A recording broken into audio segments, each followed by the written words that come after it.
Morning all. So we have sorted that out, technical issue. Now, coming back to your UPSC Civil Service exam, Gs4 Ethics Paper. Have you gone through the ethics paper? Right? What was your analysis of the paper? Lengthy, right? A slight change, right? That slight is within the commas. Just a second. Right. So that slight change, what they have done is they have increased the length of the questions. Fine. I'll come back to that later. Time management, right, again was the major challenge in this examination.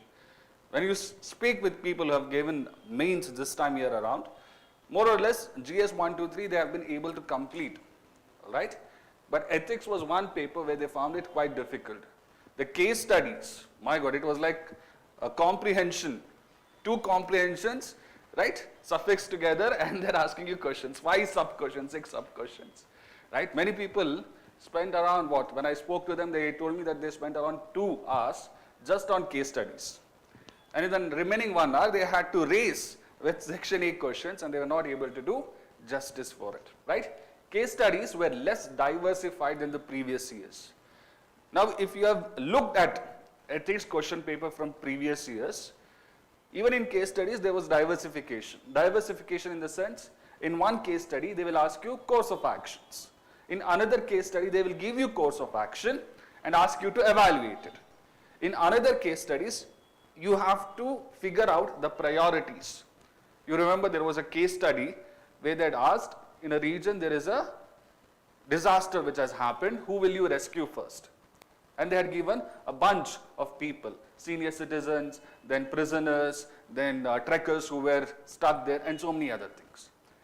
In this question paper that was given to you, there was no such diversification at all. If you look at all the 6 sub-questions, they're quite similar in nature, is it not? That created a bit more problem in completing the paper. The other thing, when you look at the kind of questions, the themes that they have chosen, here also there has been an extra emphasis on ethicality of officers to a larger degree this time, be it in section A or section B. The first few questions in your section A deal with officers, is it not? Should officers follow rules and regulations all the time? Intellectual competency is not the only thing, but you need compassion and empathy, right? Quite many questions were from the public service values, right? Now, when you're reading ethics, all the chapters are important, but the most important ones, can you tell me what are the most important ones? Emotional intelligence. Public service value is one of the most important ones. Ethics and human interface is another important one. And the third one happens to be philosophers, moral thinkers, leaders, and administrators, right? These 3 are very important. The other thing is emphasis seems to be on remodeling the prevalent framework on ethics. What happens now? Every year, people will have this mindset, okay, previous year they used to ask questions like this, I will prepare like this, like in a compartmentalized manner, like a racehorse. And UPSC wants to change that. It wants you to develop core competency. It does not want you to blindly follow a framework and try to reproduce the same in the examination. So this is what remodeling means. When they are giving you lengthy questions, yes, they are lengthy in nature, but the themes which are part of this question paper, are those themes completely new? Absolutely not, is it not? These themes are something which have been repeated over the years. And if you had that common sense and calmness during the examination, it could have been tackled in a much easier manner. Okay, I'll come to that later. Avoiding ethics until the last moment will not work. I had a few students who took up mains this time around, and their focus on a larger scale was on all their optional subject, GS1, 2, 3 essays. Ethics, they have this perception, and even freshers have this perception that since I can make something out of the question, I can write an answer. Is it not? When you look at ethics paper from 2013, you feel, oh yeah, this question is so easy. I know what compassion is, I know what empathy is, I've been living a compassionate life since I was born on this planet. right? You tell yourself all these things. But in reality, when you have to go to the examination center and you have to write an answer where your answer is better than the competitor, you need to have that grasp of the subject. And that grasp and hold over the subject will only come when you practice it from an earlier time. So don't avoid ethics until the nth moment. That is one more thing, analysis that we can make from this particular question paper. Let me start out by discussing some questions, then we'll come back to this analysis at the later point in time. The first question, all of you have the question papers in front of you? Yes. Wisdom lies in knowing what to reckon with and what to overlook.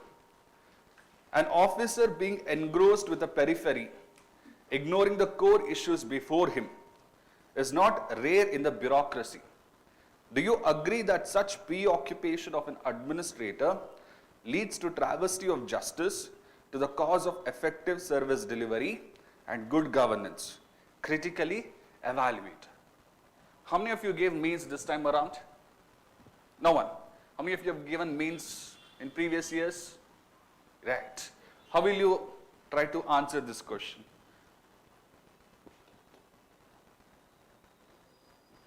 Tell me. What will be your approach for this? Whenever you look at a question, first you have to determine the demand of the question, right? What is the demand that they are asking? You need to possess wisdom. You need to possess wisdom in choosing the right action, the right course of action. Sometimes what happens, there are so many SOPs, standard operating procedures. People, you've come across this, right? In our daily lives. So many times people apply for some kind of a service or a scholarship from a government institution.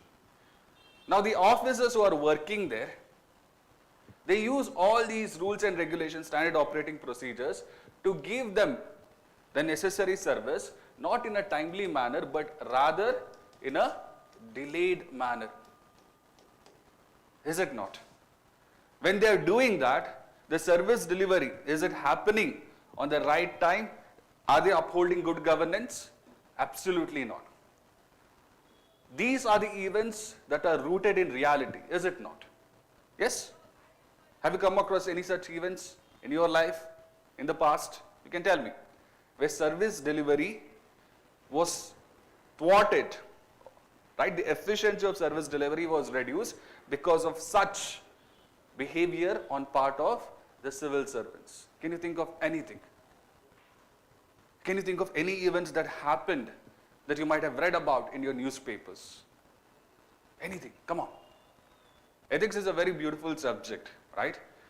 You don't have to read any textbook as such to get the answers. If you keep your eyes and ears open, you'll get so many points. Is it not? I'll tell you one story. It's not a story, it's reality. During the COVID times, right? The government started so many programs, giving food subsidies and whatnot. Now, if you have to avail those food subsidies, right, you need to have certain documentations. Now, in Mumbai, right, people who were involved in vulnerable professions like prostitutes, they did not have such documentation. And remember, it was a lockdown period. Whatever they earn through their trade, that is what they use for their daily necessities. And because of lockdown, even that was cut out. And they were going hungry. They used to meet violence at the hands of their handlers. There was no dignity in their life at that particular point in time. You agree with me? Right?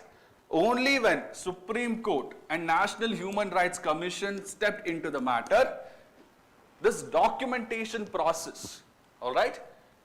Just a second. This documentation process was diluted. Have you come across any such events where the service was not provided because of too much overemphasis on SOP? Have you come across it? in your life or in the past? Think about it. There are quite many things.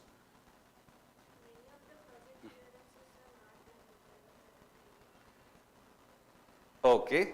Remember over here at the end they have given critically evaluate. I'll come to that. Okay. What I want to highlight over here is you need to have wisdom. Any idea what wisdom means? Any idea what wisdom means? What is wisdom? Sir, what is your name? Sorry? Vishwanath. Yes, Vishwanathan Anand. Please tell me. Yes, what is wisdom? Kelidira alva? Where are you from? Raichur. So Kannada barutte.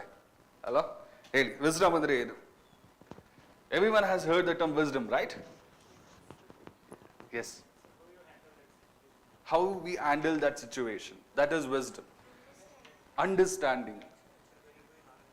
Sorry? Actions which are guided by knowledge. Then what is behavior? It is guided by attitude. Right. I'll give you an understanding. Wisdom is something that we are not born with. Wisdom is something, the knowledge that we gain through our life by interacting with others, through experiences in life. Is it not? So when we come across an event like this NHRC situation, the wisdom of being a common man, the wisdom, the constitutional wisdom, right, which tells you to uphold what? Justice, being fair, right? Justice is also a key term in this question, is it not? Right? Now you're seeing the question, right? So you need to have the constitutional wisdom, you need to have the wisdom of humanity. When you have that wisdom, even if the standard operating procedures act as barriers in certain scenarios, you can overlook them so that justice is upheld. Yes or no? Right? Now, it is critically evaluate. We can't take these actions in perpetuity for all cases. Right? Act in such a way that your action will become a universal law. Do you know who was the philosopher who told that? Yes, Immanuel Kant. Very good. Now, for exceptions like this, right, if we try to make them a universal law, then the efficiency and the effectiveness of the public service delivery will be diluted, can be diluted. People will come out with their own wisdom to help people, and that might not be what we require at the end of the day, is it not? Wisdom has to be exercised with caution, and that too in extraordinary circumstances only. Am I making sense? Right? So if you were to write an answer now, give me a structure. How will you write it? How will you write an answer for this? Wisdom. Define wisdom. All right? But don't go with a textbook definition of wisdom, what you understand by it. That is what I want. Definition of wisdom. Right? The next thing that I want you to talk about over here is in the body of the answer, an officer being engrossed with the periphery, ignoring the core issues before him. There is a statement, and I want you to justify that statement. Here, I took the example of the NHRC situation that happened in Mumbai. There are many such situations. Briefly mention the situation. Don't be very elaborate. Briefly mention that situation and highlight what core issue is being attacked over here. What is the core issue which is being attacked? It is justice. Is it not? Right? So you have justified what observation they have made in the question, right? And how wisdom will help to overcome such travesty of justice, you can talk about it. What should guide us in exercising our wisdom? One is constitutional wisdom, right? And the experiences that we have had in our life as being part and parcel of this society, humane values. That should guide our actions. But this cannot be universal, right? Because at the end of the day, A government has to work on the balance between standard operating procedures and such humane compassion and empathy. If you act on compassion and empathy at all situations, right, the effectiveness and efficiency of the governance or the bureaucracy might be affected. People will say that they are being affected by some or the other reason. They might be lying. You can't take this action in universal perspective. So wisdom in such cases should be used in a rather objective way and only in exceptional circumstances. That could be your conclusion. Right? How many of you have attempted writing answers for these questions? Anyone till now? Anyone who has attempted these ethics questions so far? No? Yes. Kelly sir? Not yet. Right. Okay. Go ahead. How did we comprehend that officer is being engrossed with the peripheries, the standard operating, there is a barrier? Because I could not comprehend Whenever they ask you ethics question, ethics subject, it is kind of philosophical. But it is not an abstract philosophy. It is a philosophy which is rooted in what we experience in life.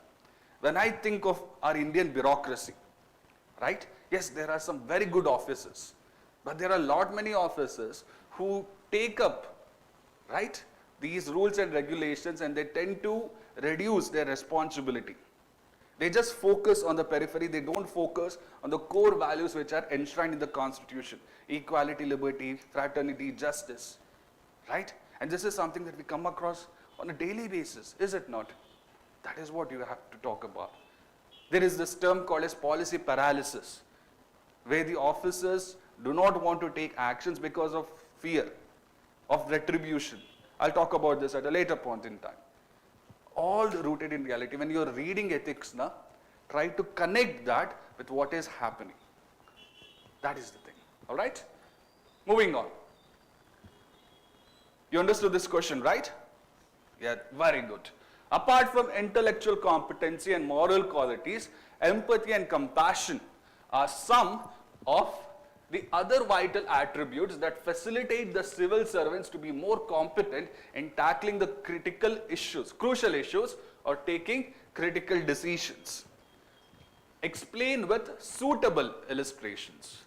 What they're trying to say is, intellectual competency, yes, it is required. But along with intellectual competency, you also require compassion and empathy. Right? And you have to showcase this using examples. Explain with suitable illustrations. How will you start your introduction with this? Will you go with the definition? Right? That is one approach to go with it. Apart from that, anything else you can talk about over here? Civil servants to be competent in tackling the crucial issues or taking critical decisions. What would you say? What will be your introduction? Think. Go for some unique approaches, different approaches apart from definition. Make mistakes, it's fine. empathy and compassion forms the foundation Public service. Okay. Apart from that, anything else?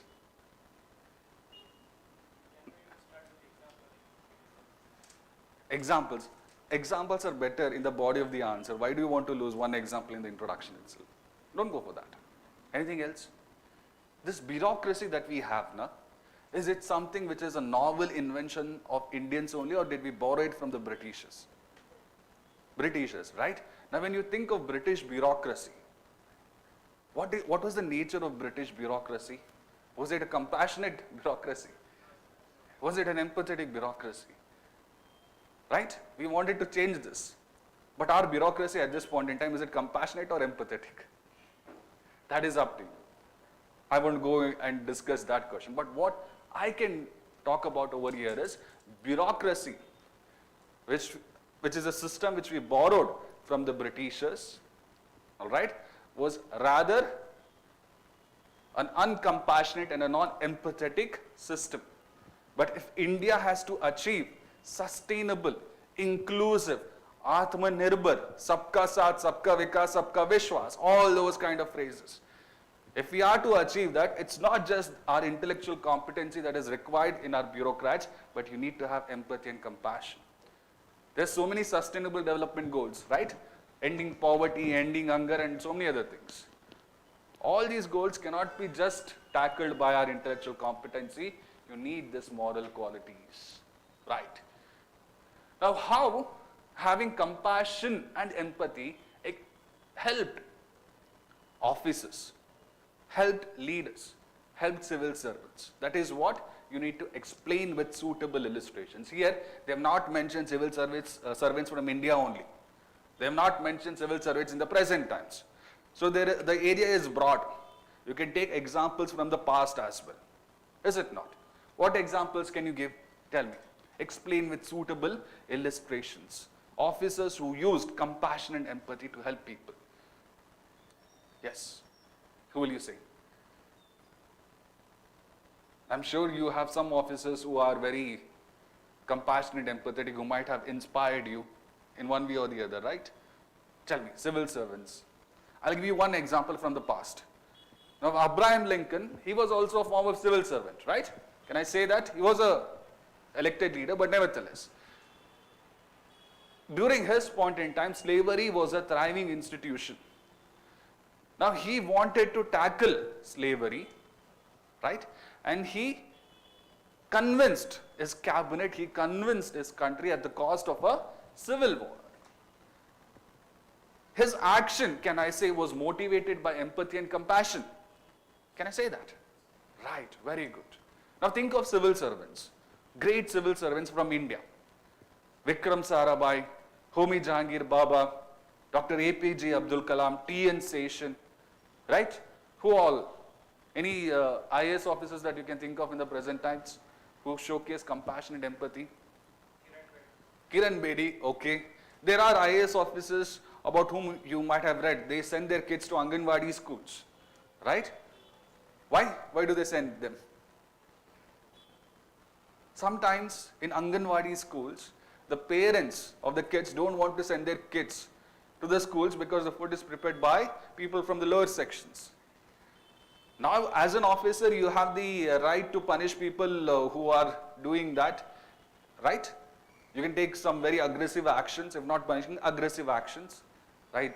Make sure that the kids are debarred and all such kind of things, you can do that. If not that, what these IAS officers do is, they go there, they have the food which is prepared by these workers. Over there, they're showcasing compassion and empathy, is it not? Having intellectual competency is one thing, but if it is not, all right, mingled with these moral qualities, it's going to be difficult. Kiran Bedi, compassion and empathy, how did she showcase that in her? Sorry? Prison reforms, very good, right? That is how it should go ahead. There was this one IAS officer in the northeastern part of our country, okay? He adopted this crowdsourcing. You know what crowdsourcing is? Taking money from the common people. PM Cares is a form of crowdsourcing platform. He took the money from the common people and he built infrastructure in one of the most remotest villages of our country, right? There is one more thing that you can talk about. Compassion and empathy. Come on, tell me, intellectual competency along with compassion and empathy. Can you think of any other examples from the past also? Very good. Yes. That is good, right? So can you not give 5 examples for this question? It's possible, na? Here you don't have to analyze anything. You just have to explain the statement by giving some illustrations, by giving some examples. How will you conclude that? That is what I want. Further, can you explain this statement? With statement? They're asking to explain the suitable examples, right? Right. So when you take this example, you told about Kiran Bedi, prison reforms. In what way her being compassionate and empathetic helped the prisoners? It might have helped them to rehabilitate it in a better manner. That one statement is what we want, right? Just mentioning the example will not work, but being compassionate and empathetic helped in what ways? That is what is required. Help them in crucial issues or taking critical decisions, right? That is what. Right, apart from that. Soft power of police. Can you please elaborate a bit? Tell me, it's all right. Here you make mistakes. I encourage you to make mistakes. Nothing wrong with that. Soft power of police. How will it help police? How will it help the society? How will it help them in taking decisions on crucial issues or taking critical decisions? When police, right, showcase compassionate empathy towards the common people, the people will trust them. Is it not? When you look at this IPS officers in Karnataka who became famous and who are famous, there is this one IPS officer called as Anil. His name is Anil, right? He was SP of Shimoga. He speaks very well. He's a very good orator. Ravi Chandanawar, right? Sorry, I always get it confused. Ravi Chandanawar, right? Now he treated people in a humane manner. He was able to garner the trust of the common people, and the people trust helped him, right, in taking decisions which were in the interest of the larger people. When people support you as officers, you will also have the courage to take actions, right? You can talk about that. Nothing wrong with that. This is what you meant, right? You have to explain it very briefly though, right? Yes, you can. Now when we are discussing, all these points come in your head, right? What happens when you're writing the exams? What happens? I genuinely want to know.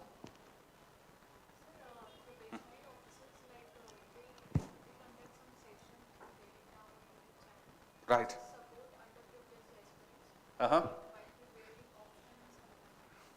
Good. Right, you can talk about it. But there are some probationary officers who start YouTube channel for all the other purposes as well, right? To market their books and or whatnot. But yeah, it's all right, not an issue. You don't have to name any probationary officers. Okay. Kiran Bedi? Right. Uh-huh. Mm-hmm. Mm-hmm. Yes, yes. When you go to, when you go to Labasna and there is this Bharat Darshan, they will not take you to these 5-star hotels and everything. They will take you to remotest parts of the country, all right? And they try to infuse in you these moral qualities only, compassion and empathy. They all know that you are very intelligent, right? Compassion and empathy, somehow we might not be showcasing that for any number of reasons. And they try to build that in their own ways through field exercises. Yes. Yes. Uh-huh.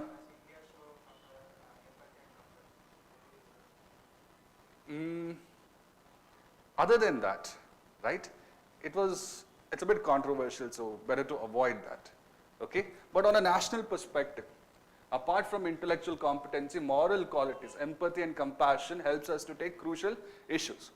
Here they have mentioned civil servants, but nevertheless, if I'm going to take a national perspective, when we got independence, and there was a question in front of us, whether we have to take the side of USA or USSR, right? But taking either of the sides would have meant we losing our sovereignty and we losing our voice to speak for those countries which were still colonized or who were newly independent countries, right? We were compassionate, we were empathetic to those people who were still facing that colonialism. That is one thing that you can talk about. India spoke against USA, USSR on issues of Korean War, on issues of Vietnam War. We were empathetic and compassionate to the sufferings of people in those regions. Here there were civil servants, but nevertheless, from a national perspective, these examples can help you in the future. How will you conclude this answer? How will you conclude it? It's a 10-marker question, right? So your conclusion should not be more than 2 or 3 statements. What you can do is how you can infuse such moral qualities in officers. You can talk about that. Has the government taken any measure to encourage empathetic and compassionate behavior in officers? Do you remember there is a program called as Mission Karma Yogi, right? Karma yogi, devotion to duty, right? So the government has been taking good amount of steps in recent times. Example, Mission Karma Yogi, to infuse moral qualities along with intellectual competency to achieve, right, a robust, inclusive growth in the country. Something like that, right? At the end of the day, remember, you're writing this exam to be part of the government. Even if you criticize the government in the beginning, but at the end, you have to highlight some of the steps that they have taken in the right direction. Okay? Right. Moving on. What is the next question? The rules and regulations provided to all civil servants are the same. Yet, there is a difference in the performance. Positive-minded officers are able to interpret the rules and regulations in favor of the case and achieve success, whereas negative-minded officers are unable to achieve goals by interpreting the same rules and regulations against the case. Discuss with illustrations. Right. Here also, they're asking some examples from you. Asking some examples of events also. If you don't remember the name of the officers, that is fine. Just talk about some illustrations. Right. Tell me, how will you start this question? What is this question about? To which particular syllabus does it correspond to? That is what I want first. Don't say public service values. To which particular syllabus topic does this question correspond to? Law. Okay. Primarily it is attitude. Yes, very good. Just a second.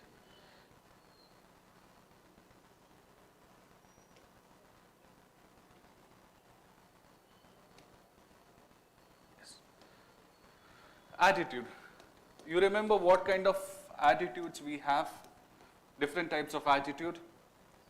Yes? What are the different types of attitudes? It is positive attitude, negative, then there is something called as sicken attitude. Alright? Sicken attitude is nothing but an extreme form of negativeness.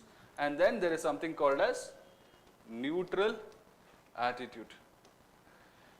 Here what they are saying is, if a person has a positive mindset, he will look at the rules and regulations, right? He won't circumvent them, but rather within the frame of the rules and regulations, he will try to find solutions, right? A positive minded officer.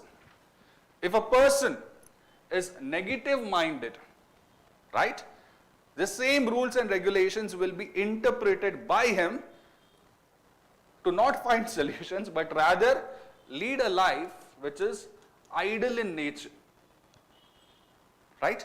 Which one do you prefer? Solution-based officers or idle-based officers who just want to take money and then retire and become something else after that? Post-retirement. Solution-based. Absolutely, right? So in the introduction, what you will do? You will define attitude, is it? Yes? You will define attitude? That's one approach.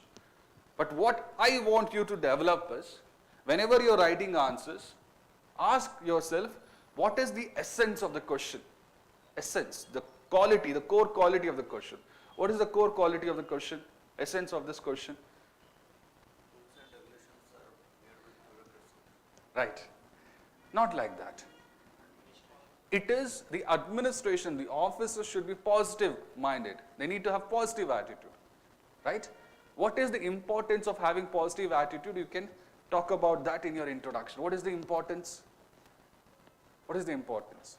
It could be upholding constitutional values. It could be increasing happiness in the society. Is it not? Positive-minded officers find solutions, and that at the end of the day will increase the overall happiness in the country. Can I say that? Is it possible? Right. There is one more thing that you can say. If we have negative-minded officers, what will happen to the country? Whatever challenges that we are facing, we will be facing that in perpetuity. No equitable growth will be possible. More and more people will be leading a life in an undignified manner. Can I say that? That is something. That's one more thing, right? I want you to address this core essence of the question in your answers, right? Apart from that, yes, you can, right? But just make sure that your introduction does not become very long. Since I'm explaining here, I'm trying to give you different approaches, but when you're writing the answers, it has to be very concise, right? Right, any other questions? Right, coming back. In the body of the answer, you need to give examples, positive-minded civil servants or officers using rules and regulations to find solutions. Can you think of any examples? Can you think of any examples? Sorry? There are officers, right? Tell me. Positive-minded officers. Sorry? TN Session, then you have your Dr. Ashok Kemka, right? Durga Shakti Nagpal. They try to tackle the challenges, the sand mining mafia and so many other corruption within the frames of rules and regulations. They did not go to social media and post all those things, right? What was available to them, in that mechanism, they highlighted the issues. You can talk about that. Positive attitude. DK Ravi, right, okay. Apart from that, anything else? There was a previous CEO who actually tackled the seats in the engineering colleges and brought in the online allocation, CD counseling. Yes, positive-minded people finding solutions for existing problems, right? That is a very good thing. There is this attitude in people, not just in civil servants. India is like this, India will be like this, nothing will happen. Our officers should not have that attitude. If not others, officers should not. But unfortunately, even officers have that. Is it not? So here, just give some illustrations about officers who have solution-based. I'll tell you what. Now, whenever there is a project that you're implementing in a government, project has to be successful. Is it not? But if the project is not successful, if it is a failure for some reason or the other, there will be an investigation and you have to fix responsibility. Now, what happens in our country is at times when there is a failure of a project, some person who was involved in the project will be punished, all right, even though he might have not done the mistake consciously, right? He might be punished. Is that good or is that bad? Forget this question, I'm just asking you like this. Is that good or is that bad? Bad. Why is it bad? It creates fear amongst the people to work. It creates more negative attitude in the people, right? When you make mistakes, you learn. That is why I'm telling you to make mistakes here, so that you don't make mistakes in the examination hall. Vikram Sarabhai, right? He was involved in atomic science or was he involved in space research? Space, right. Now, Vikram Sarabhai, he encouraged people to make mistakes. One of them happened to be Dr. APJ Abdul Kalam. Looking at, all right, failure from a positive mindset, gave the courage for others, right, to bring out their best. It was not fear which motivated them. Positive-minded officers. Yes, rules and regulations are there, but you need to absolve a person if he or she has not consciously committed that mistake. You're understanding my point, right? That's the thing. But a negative-minded officer is not like that. Negative-minded officer will always try to create barriers. Anyone who has applied RTI till now in your life? All of you know about RTI? Yes. How many of you have applied? Right to Information Act. How many of you have applied? No one. Your mother has applied. My God, your mother should be writing the exam then. Within how many days should RTI application be served? 30 days. All this you know, right? But you don't know, you have not applied even once. Try to apply. There's nothing wrong. Okay? The problem with RTI is, even if you give them on the first day, they will not work on it. They will wait till 25th day, all right? And they will give you reasons why they need more time. Sometimes they give you so much of documents, and as a common person you can't make head or tail of those documents. They know that, and that is the reason why they create such kind of things. Negative minded officers, right? There was this one incident that happened in Bihar just a couple of days ago. A female IAS officer, right? The comments that she made, the controversy was giving freebies or not giving freebies, right? Whatever her opinion be, but the way she showcased her comments, was it positive or negative in nature? It showcased negative attitude. When people see such negative attitudes, what happens? In us, does it infuse a trust on our bureaucracy, or does it bring down the trust even further? It makes us feel that India will be like this. Is it not like that? Try to give illustrations of those officers, of those events where they showcase positive attitude, right? And those officers who use rules and regulations for delaying the actions, right? Here I have mentioned the rules and regulations, civil servants, yes, they have mentioned that. If you look at leaders, elected leaders, right? When Kargil war happened, who was the Prime Minister at that point in time? Atal Bihari Vajpayee.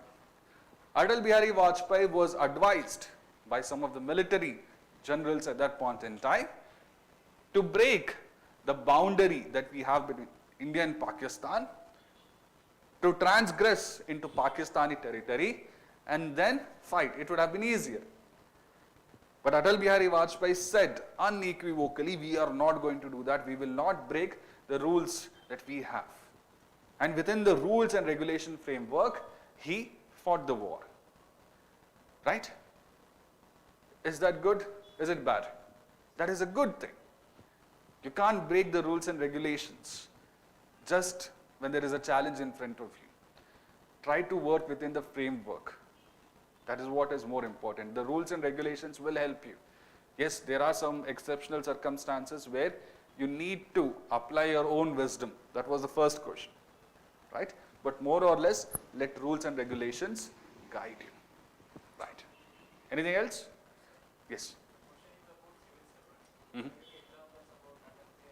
Atal, I told you, na? Atalji does not come under civil servants. Vikram Sarabhai is a civil servant. I'm not talking about Abdul Kalam sir as a president. When he was working for ISRO, that is what I'm trying to talk about. Civil servants. If they ask national perspective leaders, political leaders, that is when Atal, Prime Minister Atal ji ka example you can give. Right? That's the thing. Don't mention. Just tell the event what happens. I give you the example of RTI, the event of RTI, how it is treated by officers, that you can talk about it, right? That's it. The other thing is, whenever there is a challenge, negative-minded officers, what they want, do they want to stand up and fight the situation, or do they ask for transfers? They ask for transfers, right? That is also something that you can talk about. They're running away from the challenges. In the conclusion part, how will you write? Do you want officers who are positive-minded, or do you want officers who are negative-minded? Positive-minded. How will you encourage that positive mindset in our officers? Is there any way? Or why positive-minded officers work the way they work? What might be the motivation behind them? You try to talk about that. Tell me. For example, positive-minded officers, they have moral courage. All right? To stand up to what they believe in, to stand up to what constitutional values uphold. Negative-minded officers, they don't have such moral courage. That is one thing. How to increase this moral courage amongst the people? That is a suggestion that I want from you. How will you increase moral courage in people, in civil servants? Be the change you want to see in the world. That is a very over-abused phrase. Nothing wrong with that phrase, but try to go for something else. What would you say? How would you increase that positive mindset in our offices? Backed by political will. Uh-huh. Usually, like if any civil servant takes the question, Mm-hmm. then they are either confronted by the politicians, local politicians, or the Mm-hmm. any transfer. Right. If there is political backing, then Can we say that we need to have, what you said is right in a way. Can we say that we need to create an ecosystem where we encourage civil servants to showcase positive attitude and not punish them, right? So when we talk about, have you read about Prakash Singh Badal, police reforms and everything, right? Do you know any of the suggestions given by this committee? They said that if you are appointing an SP, you should be given 2 years, right? So that encourages people. That gives them a mechanism to have that moral courage to think in a positive way. That you can do it, right? And do we need any punishment for officers who showcase negative attitude? We do need that, right? Once civil servant is, right, appointed, it should not be like that they continue for 60 years without any reviews or anything like that. Performance review should happen on a consistent basis. And that performance review should not just be on the intellectual competency, but on all these values. You guys agree with me, right? So in the conclusion, give a solution on how we can increase that positive attitude in people. Reduce the restrictions. That is a very broad thing, right? Sorry? Moral motivations, okay? Encourage, cherish, nurture those officers who showcase this solution-based mindset rather than punishing them, right? Yes. Moving on. It is believed that adherence to ethics in human actions would ensure, right?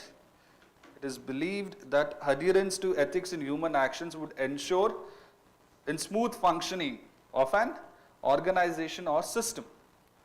If so, what does ethics seek to promote in human life?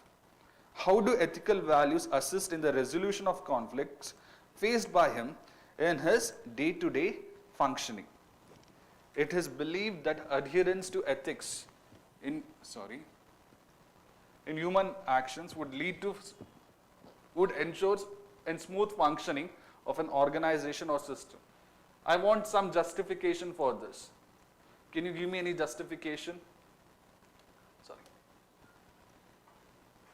Adherence to ethics in human actions would ensure smooth functioning of an organization or system. Give me some example to justify this. Right.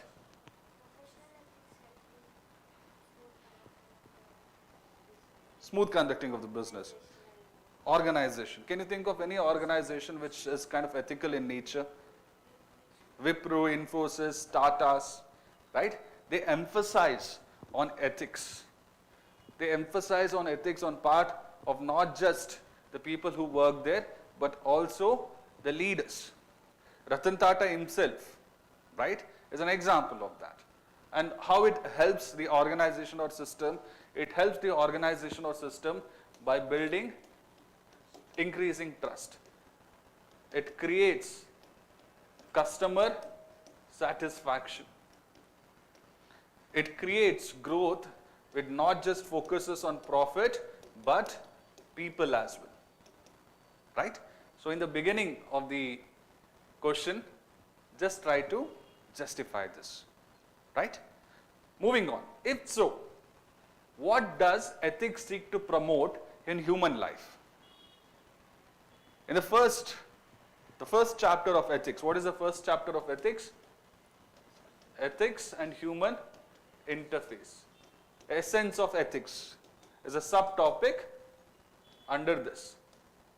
This question is based on that. What does ethics seek to promote in human life? What does ethics seek to promote? What is the essence of ethics? Why do you need to be ethical in nature? Tell me. What does ethics promote in human life? Everything should have an utility, right? What is the utility of ethics? What it promotes in you? How does it help you? Tell me that. Can I say, when you are ethical in nature, you will be happy. Is it possible?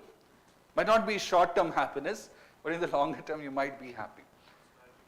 Personality development, character development, right? Good. And how will that help you? Character development. How will that help you? Character development. Sorry? What it promotes? It promotes relationships, right? Be it in your professional sphere or in your personal sphere. When you are friends with someone, you tend to trust that person, you tend to support that person who you perceive as ethical. If you don't perceive that person to be ethical, you don't, right, support him or her, is it not? That's one thing. Apart from that, what does ethics seek to promote in human life? Happiness, right? Relationship growth, self-satisfaction. Okay, kind of happiness only, but nevertheless, content in life. It builds values that help in the overall growth of the society and the country. Can I say that? Right? Ethics helps us to find solutions to the existing problems such as poverty, inequality and whatnot. Right? For those for whom I have taken classes, how many points have I told you to write? For any question? 5. Right? There is no logic behind this 5, but I prefer 5. Once you're done with 5, move on. What does ethics seek to promote in human life? All these things. The next part is what? How do ethical values assist in the resolution of conflicts faced by him in his day-to-day functioning, both in his personal life and in his professional life? What are the challenges or conflicts we face in our day-to-day functioning? Tell me. In our day-to-day functioning, what are the challenges we face? Are we I know. What kind of dilemmas? Think of common man's, right? India is a country which is very unhappy, right? We have anxiety, we have depression, troubling people, and UPSC aspirants will know something about it. Yes or no?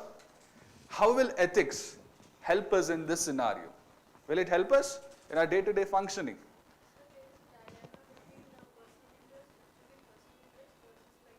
Mm-hmm.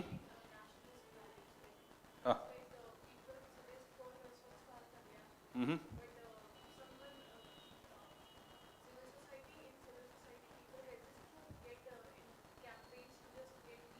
Uh-huh. Uh-huh. Right. Remember, here we have values, na? When you're working, there might be a conflict between personal and professional. Now, if you're selfish, personal needs will trump the professional needs. But if you're ethical in nature, it will build in you values such as selflessness. And that selflessness will help us in overcoming conflicts that we face in our day-to-day life. Can I say that? Right? That is the thing. So I just want you to tell me how ethics will help you in your professional and in your personal life to overcome day-to-day conflicts that you face. Conflicts is not something that you face between two people. There are conflicts which are happening within us from the morning till the night and even after when we sleep, in our dreams, the nightmares. Right? When I was an UPSC aspirant, one of my recurrent nightmare was I would be writing but there would be no ink in the pen. Right? All those kind of things. Anxiety, depression. How will ethics help us? I told you in the beginning, ethics is not abstract philosophy. The ethics that you are writing is rooted in reality. So apply everything that you read to what is happening. How will ethics help you? Again, balancing personal and professional life, right? Yes, having happy, fruitful, content relationships. Very good. Apart from that, environmental sustainability, using public transport, right? Very good. So your understanding, when you look at whatever questions we have discussed, are they inherently very difficult? No, right? The challenge happens to be to think of all these points within that time frame. And you can't be perfect in that within a few days. Start practicing now. Right? When you look at the previous year question papers, understand the essence. These questions, day-to-day functioning, conflicts and everything, in the next examination could serve as your introduction or your conclusion. You guys agree with me, na? Analyze properly. Right. Move. Yeah. There can be one statement like Mm-hmm. there is a reservation for underprivileged students, Mm-hmm. like in school and university. Mm-hmm. But the teacher don't prefer them like guiding as same at par like other students. Mm-hmm. That can be mentioned. Selfishness. There is that prejudice. Right. What you can say, na, in day-to-day functioning, even though one is educated, there might be certain prejudices that we might hold. Prejudices against gender growth, gender relations, prejudice against caste, particularly from the lower caste people. But when you are ethical in nature, it builds you those values which will help you to overcome those social evils, right? Will help in those conflicts as well. Yes, very good. But put it in a very concise format. Right. Moving on. Right. Ethics is knowing the difference between what you have the right to do and what is right to do. Potter Stewart. Who is Potter Stewart? Don't ask me. I don't know. Right? But I like his quote. Ethics is knowing the difference between what you have the right to do and what is right to do. Now, 4, I have some course students present here. How will you start the quotation-based questions, madam? I will start by explaining the quote or trying to talk again about the essence of the quote. Right? What is essence of this quote? Can anyone make an attempt? Ethics is knowing the difference between what you have the right to do and what is right to do. Knowing. Zero in on this term, knowing. Right? What is this? What does that tell you? Ethics provides you a framework, all right, on how to act and how not to act. Right? It is like a moral compass, something like that you can talk about. It's again a definition, but nevertheless, focus on the essence. Now, coming back. Ethics is knowing the difference between what you have the right to do and what is right to do. Right. Think of examples for this. Before you make arguments, think of examples. Can you think of any examples? Fundamental rights, yes. You have a right to life and personal liberty, but there are reasonable restrictions over it. Right. Apart from that, what you have a right to do and what is right to do. There is a Mm-hmm. mess thing, like during COVID times or some other, Mm-hmm. there is a fake messages going on via WhatsApp. Mm-hmm. It's a fundamental duty to just get interacting with some of our people, Mm-hmm. to just stay aware about this, Mm-hmm. that fake messages through via group messages, all those things. Mhm. And we can solve those things in ground level only. Mm-hmm. Any administration is needed, like in ground level to solve these petty issues. Like Mm-hmm. we can do in our Mm-hmm. society and family Mm-hmm. sections only. We can clear these issues. Right. All these things we can mention here as an example. I'll give you one more example. Right? Very simple one. My intention is to encourage you to think in as simple way as possible. Right? All of you have a right to vote. Right? But when you vote based on religion, when you vote based on caste, is it right? Right? That is an excellent example that you can use over here, is it not? That is what. All of you have to pay taxes. But people look for loopholes to evade taxes. Is that right to do? Right. Like that. What else? Sorry? War. Yes, the next question is only that, I guess. Yes. So you're understanding that ethics is knowing what is right to do and, sorry, what you have the right to do and what is right to do. So this difference you need to bring through examples. One more example from your end. Come on. Can I Uh-huh. Very good. Right? Refugee crisis is happening all across the country and even India, all across the world, and even India is facing it. Yes, you have a right to not allow this migrants from coming, from this, for this refugees to come. But is it the right action?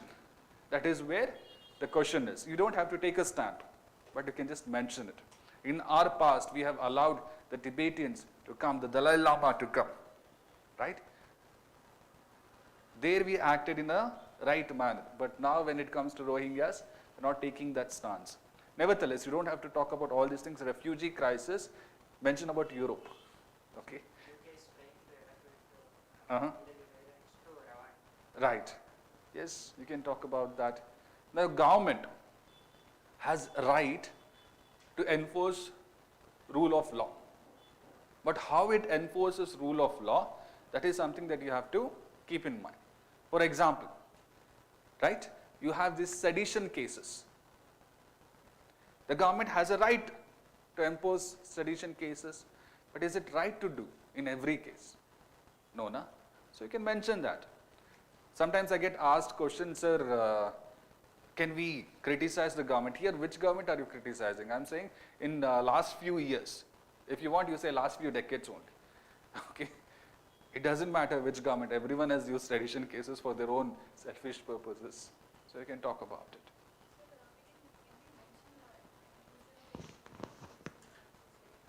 How will you include that in this question? Mm-hmm.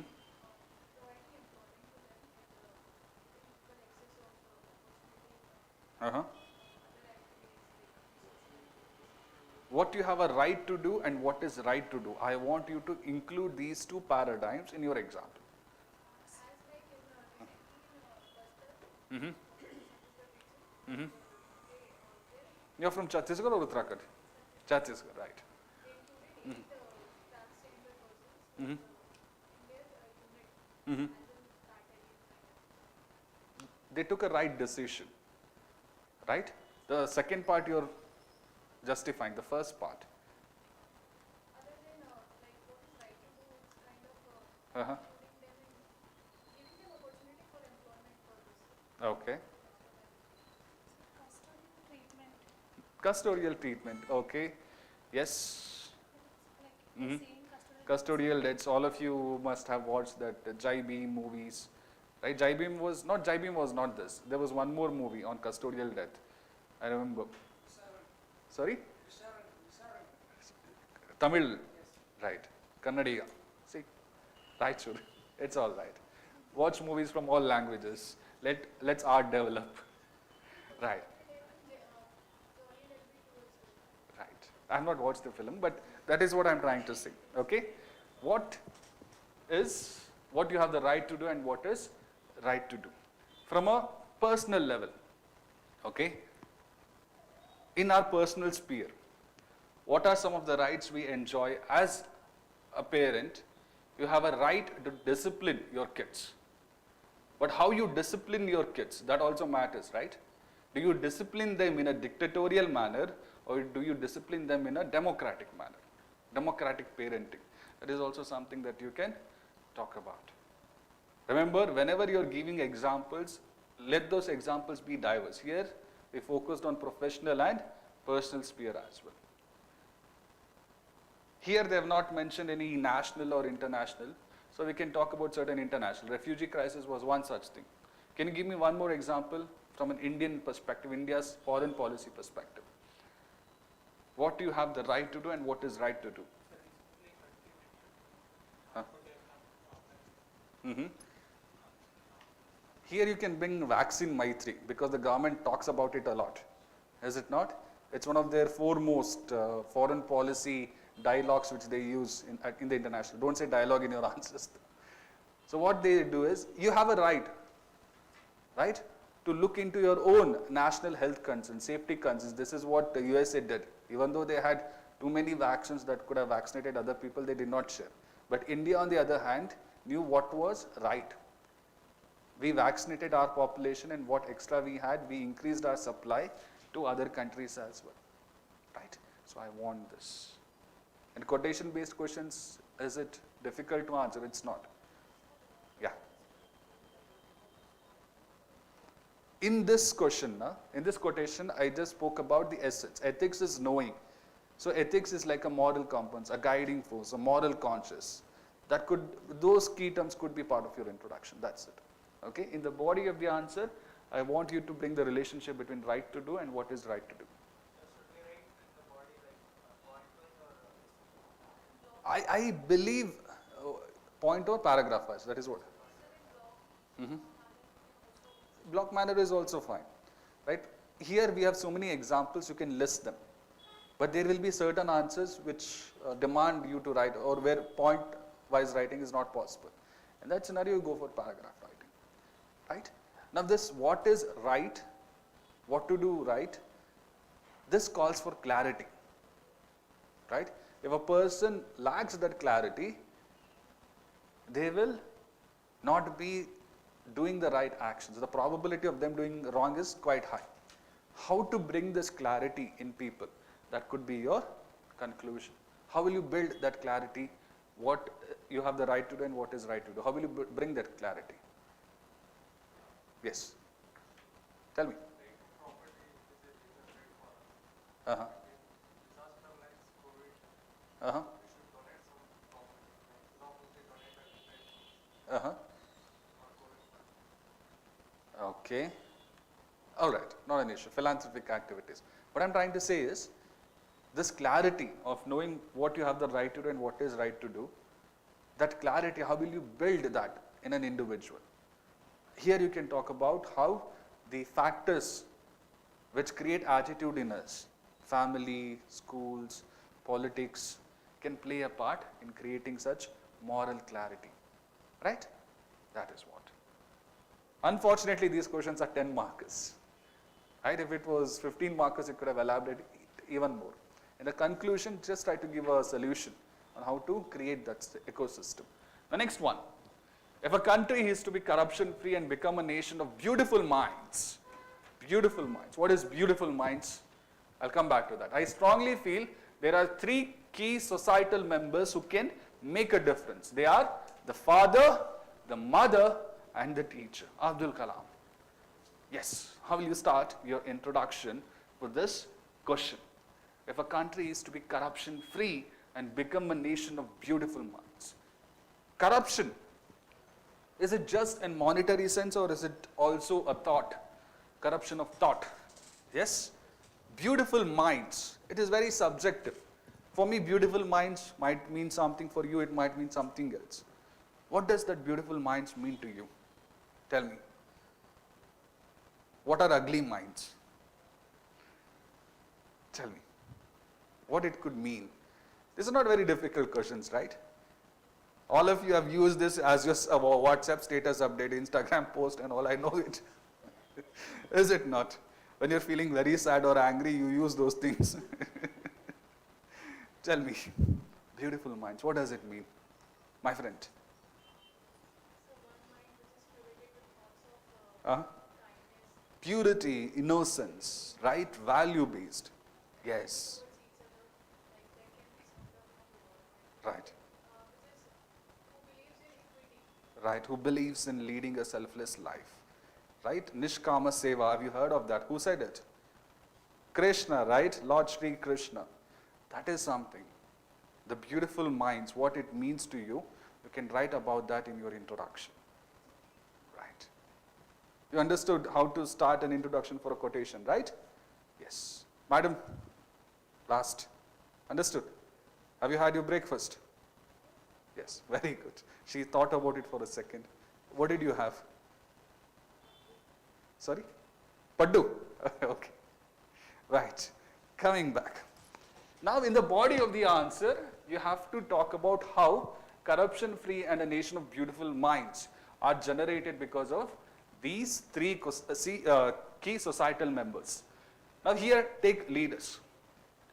Take the lives of leaders. It could be Mahatma Gandhi ji, it could be Dr. B.R. Ambedkar, it could be anyone. And any leader who has contributed positively for our country or for the world, they would have been made to do that because of either the father, mother or the teacher. In the case of Dr. B.R. Ambedkar, Ambedkar is not the surname of his own family. That surname was given to him by a teacher, a Brahmin teacher, no less, because the teacher did not want Dr. B.R. Ambedkar to face any harassment in future. Right? When we talk about Mahatma Gandhiji, the honesty, the values that Mahatma Gandhiji held true to himself was because of his parents, because of his father, right? Give me some more examples like this, where father, mother, or the teacher played an important part in shaping beautiful minds, a corruption-free mind. Swami Vivekananda's father, very good. Sorry? Parhamsa, yes, Swami Vivekananda, Ramakrishna Parhamsa, very nice. Right? Sachin Tendulkar, who was his teacher? Anyone from Maharashtra here? Yes, very good. You're understanding my points, right? Good. Apart from that, anyone from the past, distant past, not the recent past, distant past? Shivaji Maharaj, he had his own guru called as Samar Das, if I'm not wrong. Mother, yes. You're understanding my point, no? How to build a corruption-free and a beautiful mind, and what is the role of these three entities. Well, how will you conclude? Beautiful minds, father, mother, and teacher. What is happening in the present times? In present times, we are witnessing westernization, globalization, and everything. This is affecting the parenting and the educational style as well. Education is becoming privatized, is it not? When we have such kind of situation, creating corruption-free and beautiful minds is very difficult. So how to overcome this? Briefly, after writing how examples, mother, father, and teacher have helped people, briefly you write, in the present context of westernization and globalization, the parenting styles, the educational which has become privatized, is creating hurdles to create this beautiful mind. In the conclusion, you give a solution. National Education Policy 2020 has emphasized on moral education, early cognitive education. That is also one more important, early childhood care. Right? That is also an important part of National Education Policy 2020. So you can talk about these things. In the body can be add psychological Mm-hmm. child development. Yes, yes, you can add that. Father, mother, and teacher, this is where we spend most of our formative years of attitude formation. You can add that. Here I just focused on the examples, right? One statement and then you talk about the examples, nothing wrong. Yes, you understood? So all this discussion is helping you, right? Very good. Moving on. The next one is, what do you understand by the term good governance? How far recent it is in terms of e-governance steps taken by the state have helped the beneficiaries?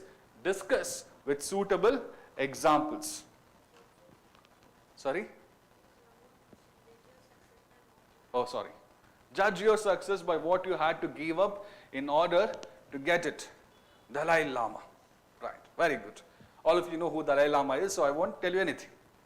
Tell me. In the introduction, I told you what? Look at the essence of the quote. What is the essence of this quote? What is the essence of this quote?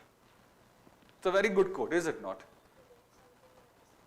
To get something you have to sacrifice. Yes, very good.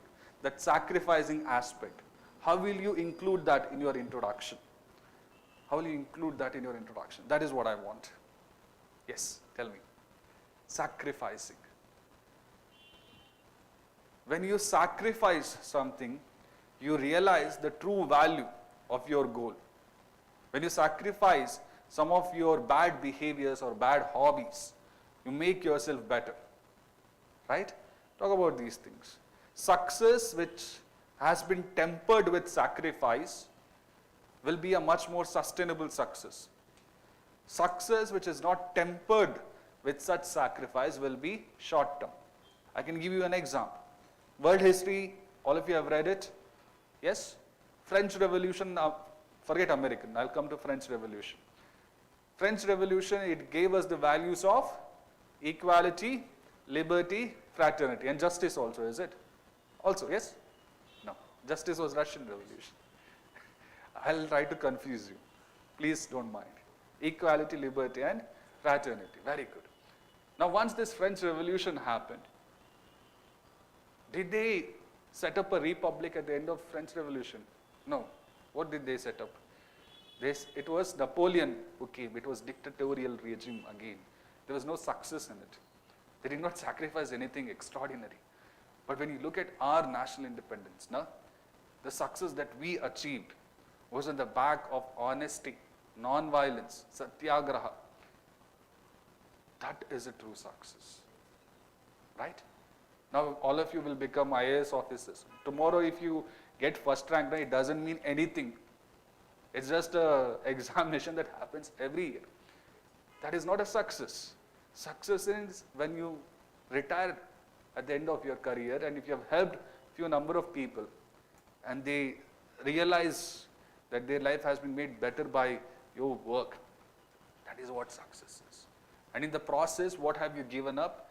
In the process, you have given up that VVIP mindset. I've seen in some of the rank holders, even before becoming officers, they have that celebrity status, right? Is that good or is that bad? Bad, is it? But you will watch those videos only again and again on loop. Nothing wrong with that. Not all rank holders are like that. Some, right? Anyways, so you're understanding that judge your success by what you had to give up in order to get it. Can you think of some examples for this quote? Lal Bahadur Shastri resigning. Yes. Yes. Okay. What did it create? Responsibility. Very nice. Now you are catching up on. Very nice. Yes. Because of an Indian lady. Yes. Very good. Judge your success by what you had to give up in order to get it. Very nice. Apart from that, anything else? Look at what you might have studied in your UPSC syllabus. It could be part of Gs1, 2, 3. Buddha, right? What did he give up? His nobility. Yes, good. When he gave up his nobility, the success that he gained was helping people to lead a happy, content life. That's good. Now, when you are trying to build a country, when you are trying to achieve the goal of $5 trillion economy, and we will achieve that $5 trillion, it is not impossible. Once we achieve that $5 trillion, is that a success? No, it's not a success, right? Because there's so much of environmental degradation happening, there's so much of poverty and inequality that exist. That's not the proper way to judge. The proper way to judge is becoming $5 trillion along with fighting those social problems that we have had in our country since a long period of time. That is what you have to talk about. Right? Getting to power. Politicians. Politicians come to power by following principles or values or through other ways. Other ways. Is it not? That is not the right way to judge them. Admire those political leaders, like he said, Lal Bahadur Shastri, who gave up power because he wanted that, he took up that moral responsibility. Right? That is what. Okay? Yes. How to build this behavior or attitude in people, how to emphasize on this sacrificing attitude. When you're sacrificing, you're becoming a bit selfless in nature, right? And human beings instinctively are selfish or selfless? Selfish. You try to take a toy from a small kid, he or she will bite the fingers out of you. I'm being very serious, right? Human beings are instinctively selfish in nature. So how to emphasize on that sacrifice, selflessness? Concentrating on the larger picture. Yes, that is one thing. How will you make them concentrate on the larger picture? This Vasudeva Kutumbakam is there. Right? Vasudeva Kutumbakam means what? The whole world is my family.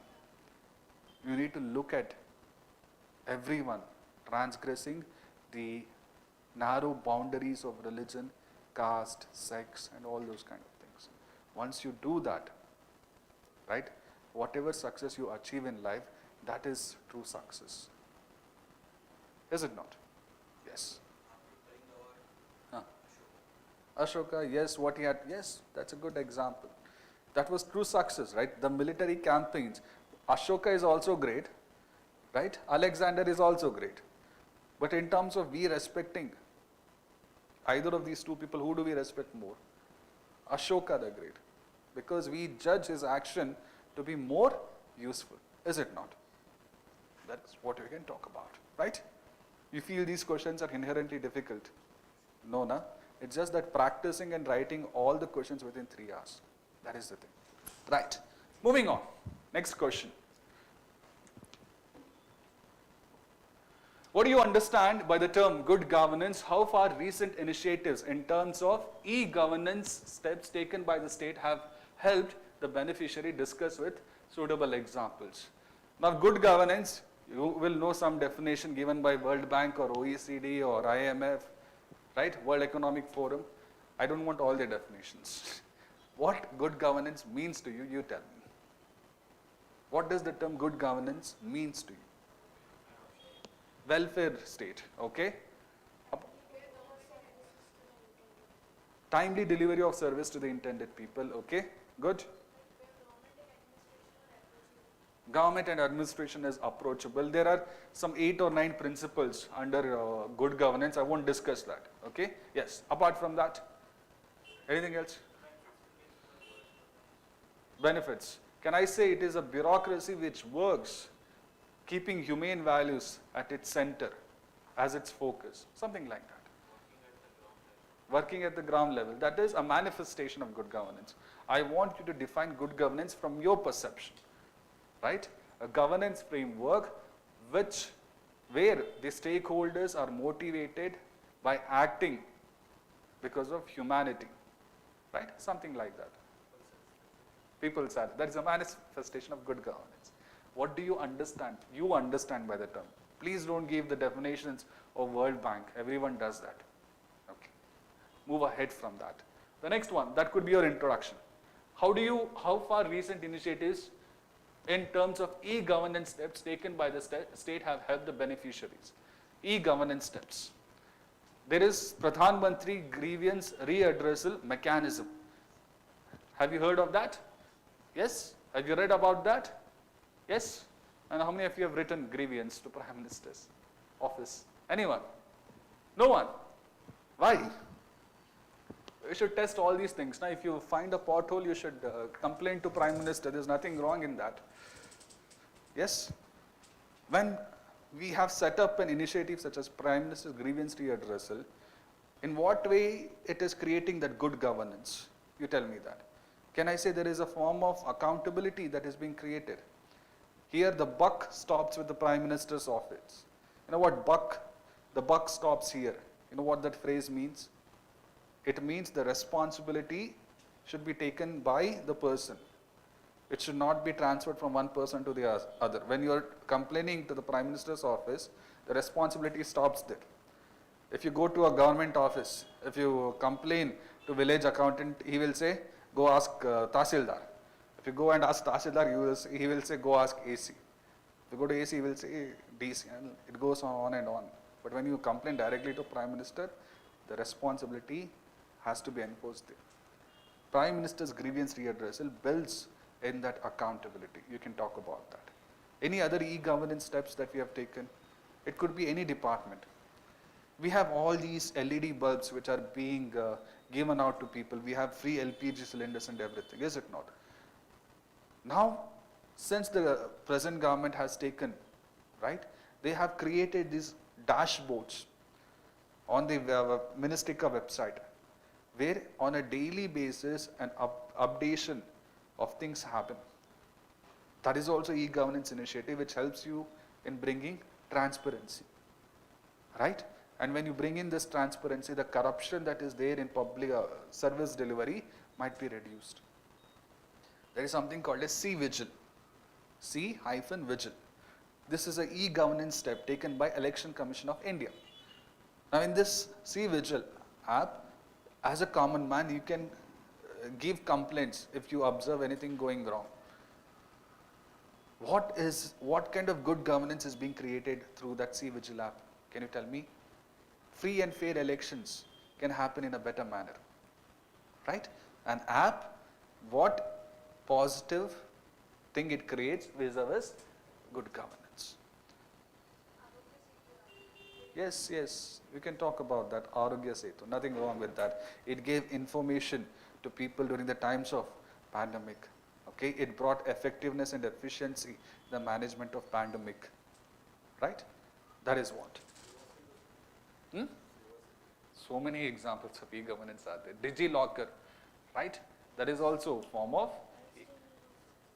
live streaming of Supreme Court proceedings. Yes, they did that to the constitutional case not so long ago. Yes, good. Sir, can we contract Yes, here, I was coming to that. Because here it is discuss. So you have to give a holistic perspective as well. Now, e-governance will create good, provided the person knows how to use it. Provided the person has access to those resources. But when that person does not have all these things, good governance is not possible. Right?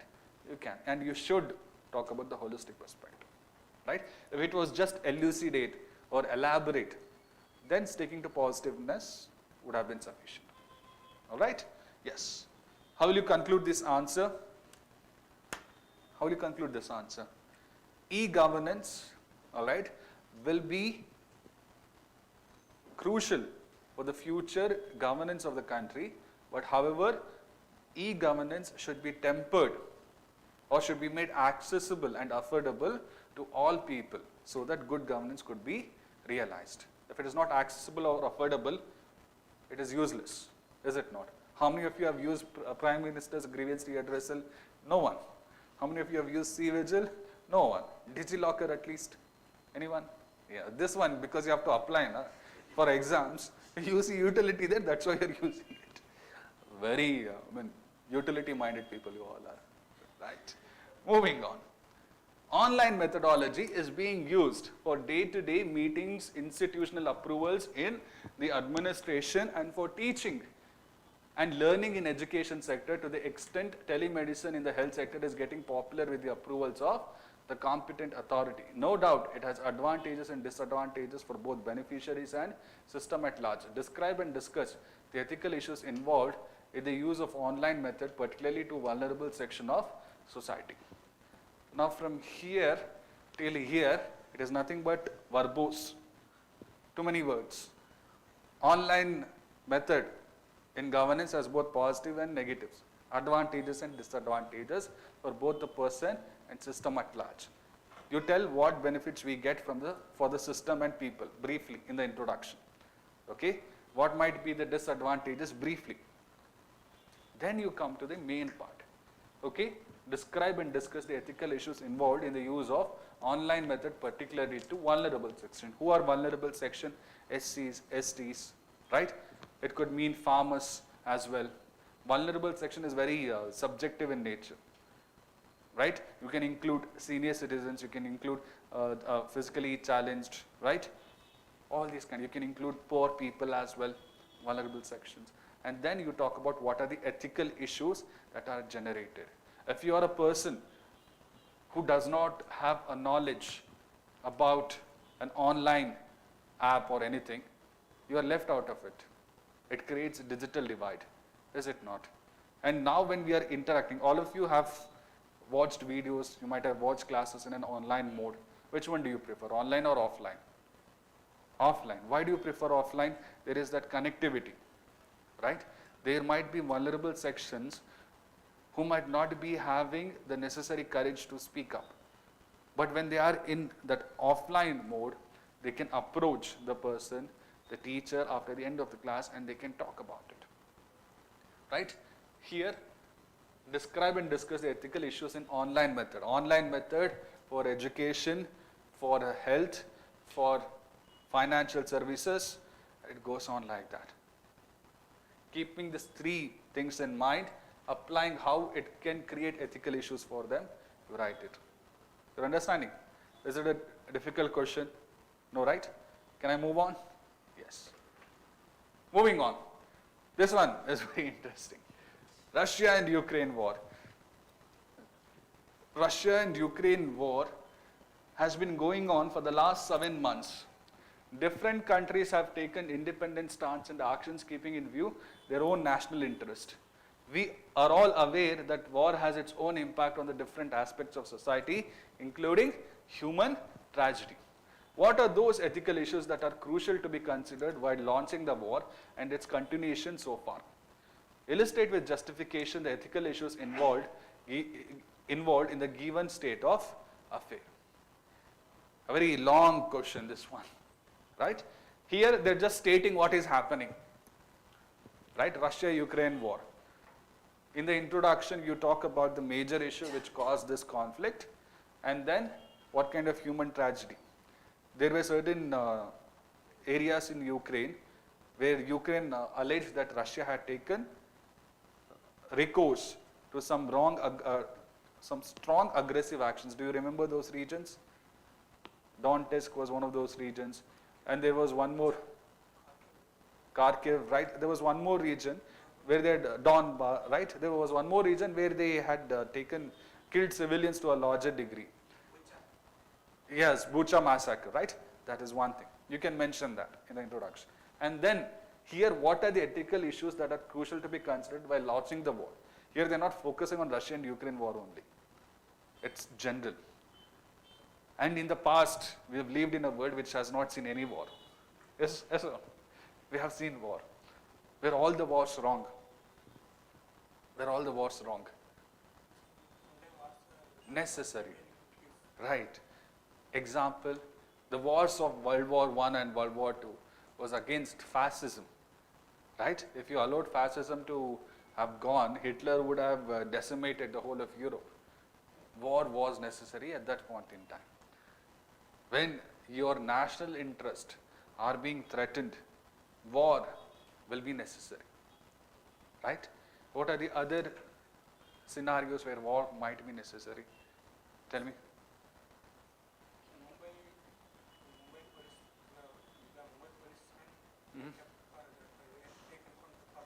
Uh-huh. Uh-huh. Sorry? Kargil. Yes, national interest. It comes under national interest now. Yes. Apart from that, self-defense. Yes. Okay. National interest. Terrorism. Against terrorism. Yes, you can talk about that. National interest again. What are the arenas where war might be necessary? Here, war is not just in conventional terms now. It is becoming unconventional. Cyber warfare and everything is there. Right? Deterrence capabilities. You can talk about that as well. What are those ethical issues that are crucial to be considered while launching the war? Okay. The next thing is, and its continuation so far. To what extent war should be carried forward? In Russia-Ukraine issue, neither of the parties are going anywhere. Right? Russia thought it would capture Ukraine within few weeks, but it's been what, more than 7 months, and they've not been able to do anything. They've captured certain parts of Ukraine, but they are very little, very less to what they had thought. Right? What are those things that we need to keep in mind while continuing the war? Tell me. Here again the objective, if we are completely driven out the imperialistic forces, right? If we have not fought fascism completely, then there is a justification for continuing with it. Is it not? That is one more thing. What I'm trying to say is, if we have not completely defeated the fascist or the imperialistic forces that have invaded your country, right, then it is a justification for you to continue the war. But if you continue the war over and above that, with a selfish mindset to capture more and more territories, that is wrong. When we fought Bangladesh war, when we fought for Bangladesh, it was national interest, refugee crisis was one thing. The other thing was based on humanitarian concerns. You guys agree with me, right? You can take these examples and you can justify it. I remember, I think it was in 62 war, where we were trying to defend our borders, right? Galwan Valley is also something, okay, where it might be necessary to safeguard our boundaries, our people in the region. There was one war, I think it was in 65, okay. Who was Prime Minister at that point in time? Shastri, yes, Shastri was the Prime Minister. We could have captured a greater part of Pakistan at that point in time, but we did not do that. What was the thing which prevented us? We had inflicted the damage on Pakistan that we intended to do. There was absolutely no point in continuing the war, right? Even after, I think it was 71, when Prime Minister Indira Gandhi signed a treaty with Bhutto, right? The people in India wanted strict terms and conditions to be imposed on Pakistan, right? Because Pakistan was the losing country at that point in time. No? So usually that is what happens when you conclude a treaty. The winning country imposes harsh terms and conditions on the defeated one. But India did not do that. India was kind of understanding of Pakistan. Okay? Why did India do that? Because it did not want to carry out any other future war. But nevertheless, Pakistan being Pakistan did what it had to do. The seeds of World War II were sown in World War I. You've read about this. Continuation of war through such harsh treaties is never the right way to go forward. These things you can mention, right? Here, my friend, go with paragraph wise. It's a bit more easier, right? Moving on. The next thing is illustrate with justification the ethical issues involved in the given state of affairs. Now talk about the Russia-Ukraine war. What are the issues involved? What are the issues involved? Can you think of any issues? Human tragedy is one issue, right? Apart from that, in your DPSP, in our DPSP, we have Article 51, which talks about maintaining international peace and order. And we have not been talking about it. That is one more thing, one more ethical issue being cropped up. And now when we are closing our eyes to an aggressive action which is happening elsewhere, tomorrow if the same aggressive action happens in our borders, the other countries will not come to our rescue. Trust factor might be affected because of India's stance. Can I say that might be affected? I'm not saying it will be affected, might be affected, right? One more ethical issue being created. Whenever there is war, who will be the people who will enjoy the most? These illegal people, organized crime people. Arms, drugs, human trafficking, everything will increase. You guys agree with me? Poverty, inequality will increase. Refugee crisis will increase. Do we have any scarcity of ethical issues caused because of war? No, no. There's so many. So you can write about all these things. Right? Yes. Moving on. In contemporary world, I'm not, okay, just a second. Yes. There's one question here. This form of question asking, it was not there. But in recent times, I mean, in this paper, they have come back with it again. Write short notes on the following in 30 words each. Constitutional morality. What is morality? What is ethics? What is morality? Morality is on a personal level or a societal level? Personal level, right? Constitutional morality is imbibing these values in our both professional and our personal behaviors, actions and attitudes. Something like this, you can talk about it. What is conflict of interest? What is conflict of interest? Sorry? Two values. Conflict of interest. Yes. When you have interest, when you are working in a professional sphere, if you perceive or if others perceive that you have a personal interest in that, that is also conflict of interest. Do you guys know about recusal of judges? Moonlighting is conflict of interest. Very good. Judge recusal. Why do they do that? Why do they recuse themselves? Because they don't want the justice process to be tainted when others say that there was a conflict of interest in that judge participating in that case. The former Chief Justice N.V. Ramanna, he recused himself from one of the cases. Okay? Right. Moving on. Probity in public life. What is probity? Showcasing integrity, upholding transparency and accountability in all actions. That is what probity means in very simple terms, right? Challenges of digitization. What is challenges of digitization? This is a very difficult question. Ensuring accessibility, affordability, right? That is one challenge. Digitization should not be just used for giving skills, but that moral value should also be there. With digitization, it is difficult, right? Sorry, ma'am? Grievance redressal, okay. Digitization should be holistic, right?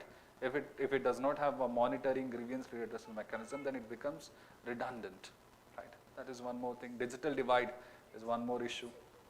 Security, cyber, yes, very good, right? Social media and everything, good. These questions are not inherently difficult, so I'm running. The next one is devotion to duty. How would you write this devotion to duty? Nishkama seva, what Lord Sri Krishna said. But if I'm going to ask you what devotion to duty means to you, what would you say? Can you think of any moral philosophers or thinker who have said something about duty? Basavanna, yes. What did Basavanna say? Very good.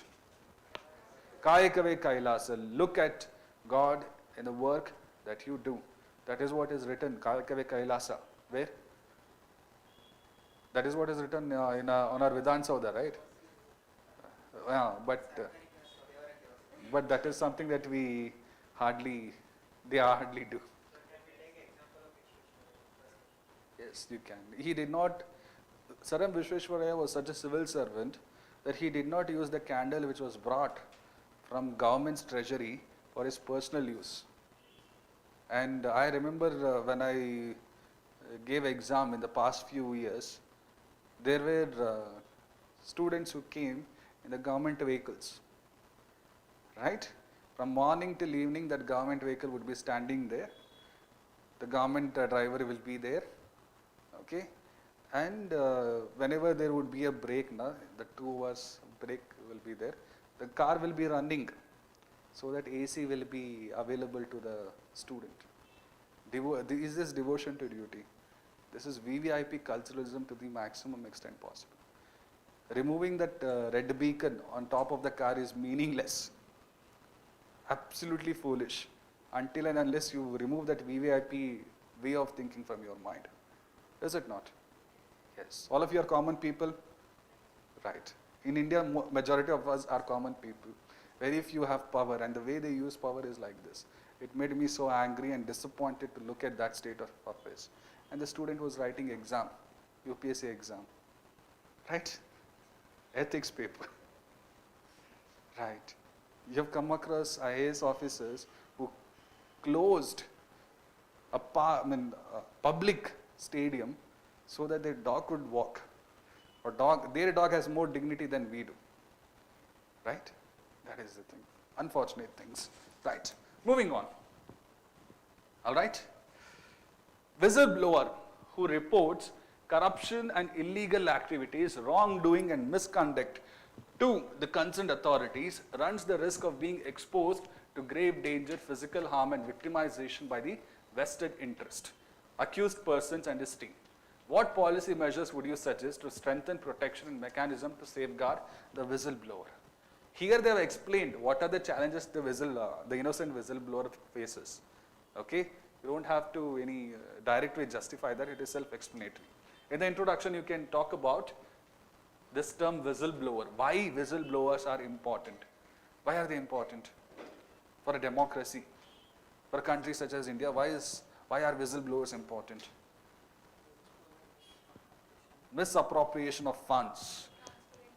Whistleblowers are those individuals who try to ensure good governance, who try to ensure that ethicality and morality is maintained by officers and the institutions in the country. Can I say that? Right? They're like this conscious voice also. Go with those kind of definitions, those kind of perceptions. It hits the hardest. Right. Now, moving on. Next, in the first part of the body of the answer, you give examples as to how some of the, just a second.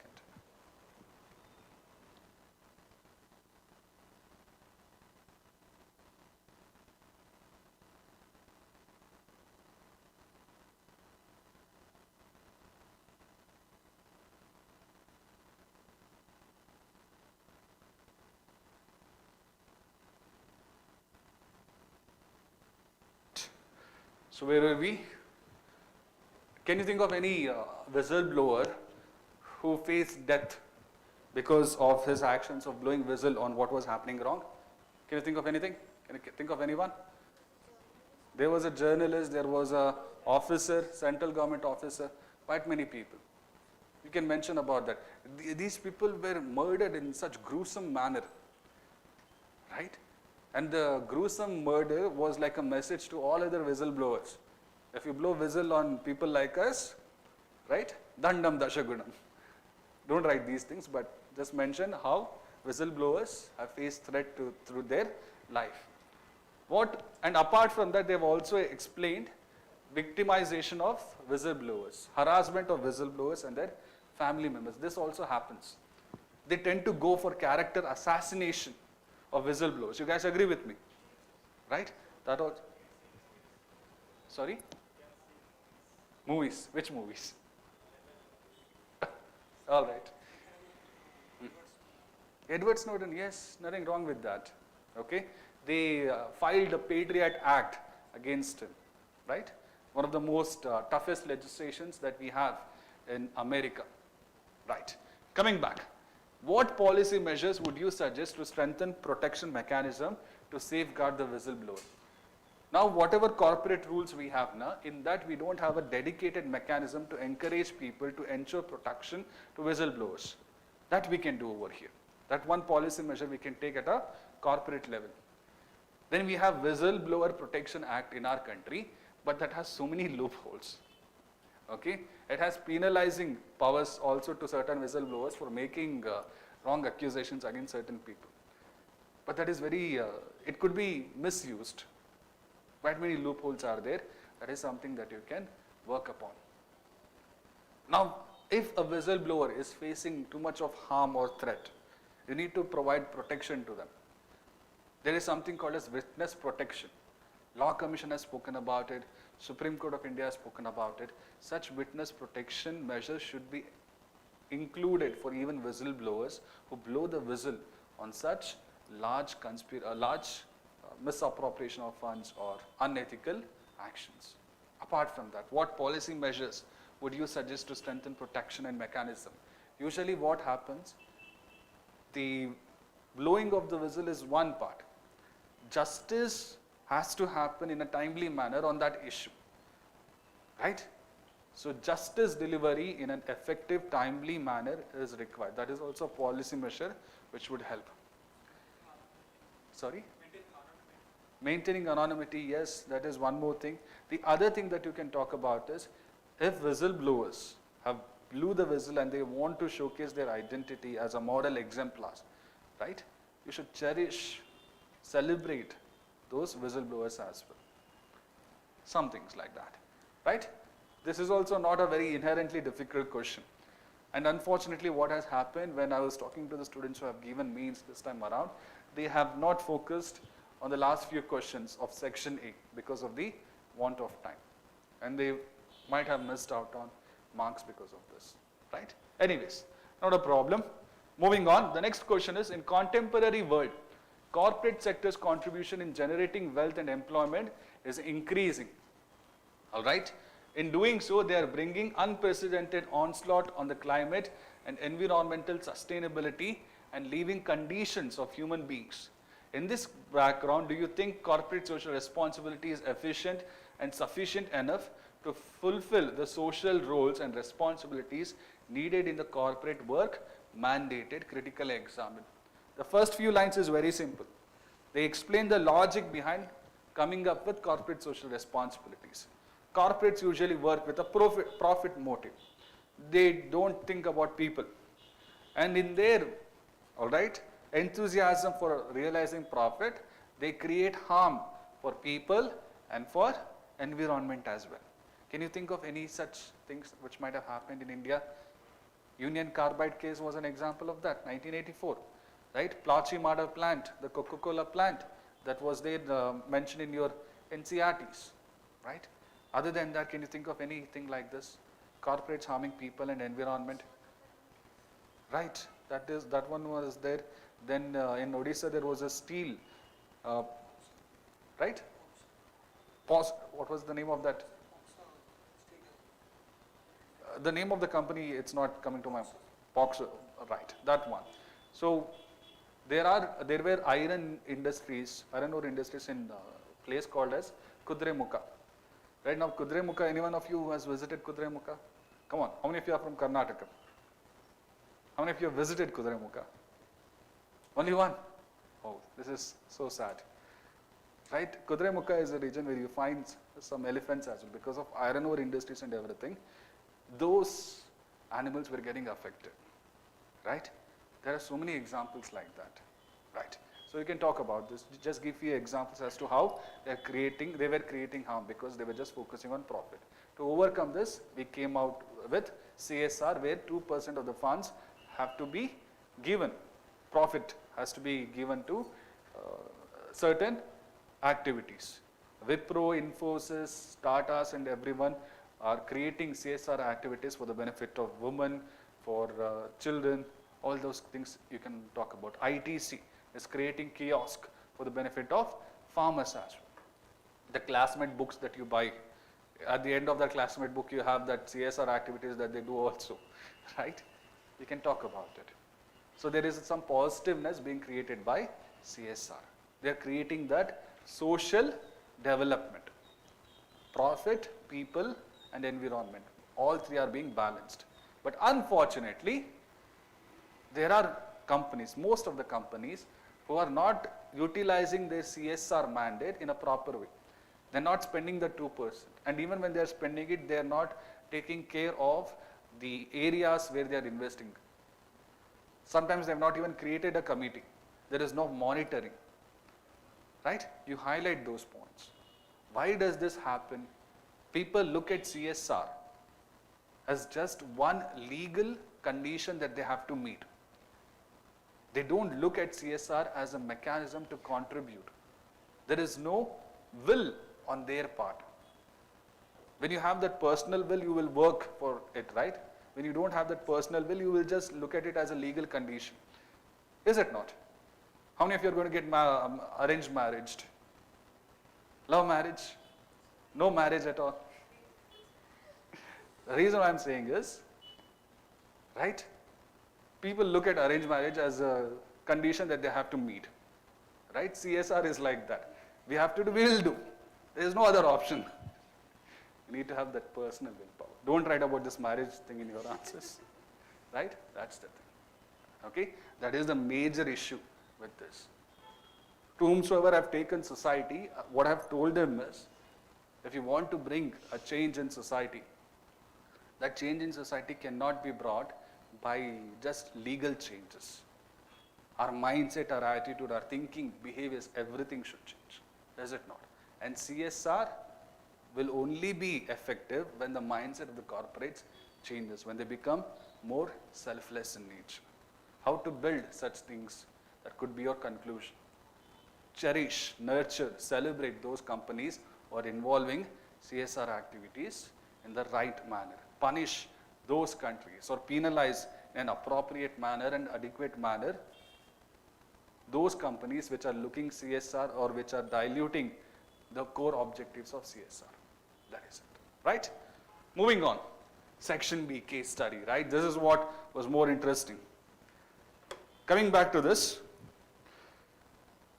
there is one person who said, sir, your English is next level. I don't know whether it is a compliment or an insult now. Right. Here the case study, I wanted to put it on PPT, but it was so long. I was getting irritated by it. Right, I'll just read out the case studies. Everyone has question papers with you, right? Yes. Prabhat was working as Vice President Marketing at Sterling Electric Limited, a reputed multinational company. But presently the company was passing through the difficult times as the sales were continuously showing downward trend in the last 2 quarters. His division, which hitherto had been a major revenue contributor to the company's financial health, was now desperately trying to procure some big government order for them. But their best efforts did not yield any positive success or breakthrough. His was a professional company and his local bosses were under pressure from their London-based head office to show some positive results. In the last performance review meeting taken by the executive director, he was reprimanded for his poor performance. He assured them that his division is working on a special contract from the Ministry of Defence for a secret installation near Gwalior and tender is being submitted shortly. He was under extreme pressure and he was deeply perturbed. What aggravated the situation further was a warning from the top that if the deal is not clinched in favor of the company, his division might not be closed and he may have to quit his lucrative job. It seems like an Ekta Kapoor ka serial, right? The story that they have told. There was another dimension which was causing him deep mental torture and agony. This pertained to his personal precarious financial health. He was a single earner in the family with 2 school college going children and his old ailing mother. The heavy expenditure on education and medical was causing a big strain to his monthly pay packet. Regular EMI for house loan taking from the bank unavoidable and any default would render him liable for severe legal action. In the above backdrop, he was hoping for some miracle to happen. Right? There was sudden turn of events, miracles happened now.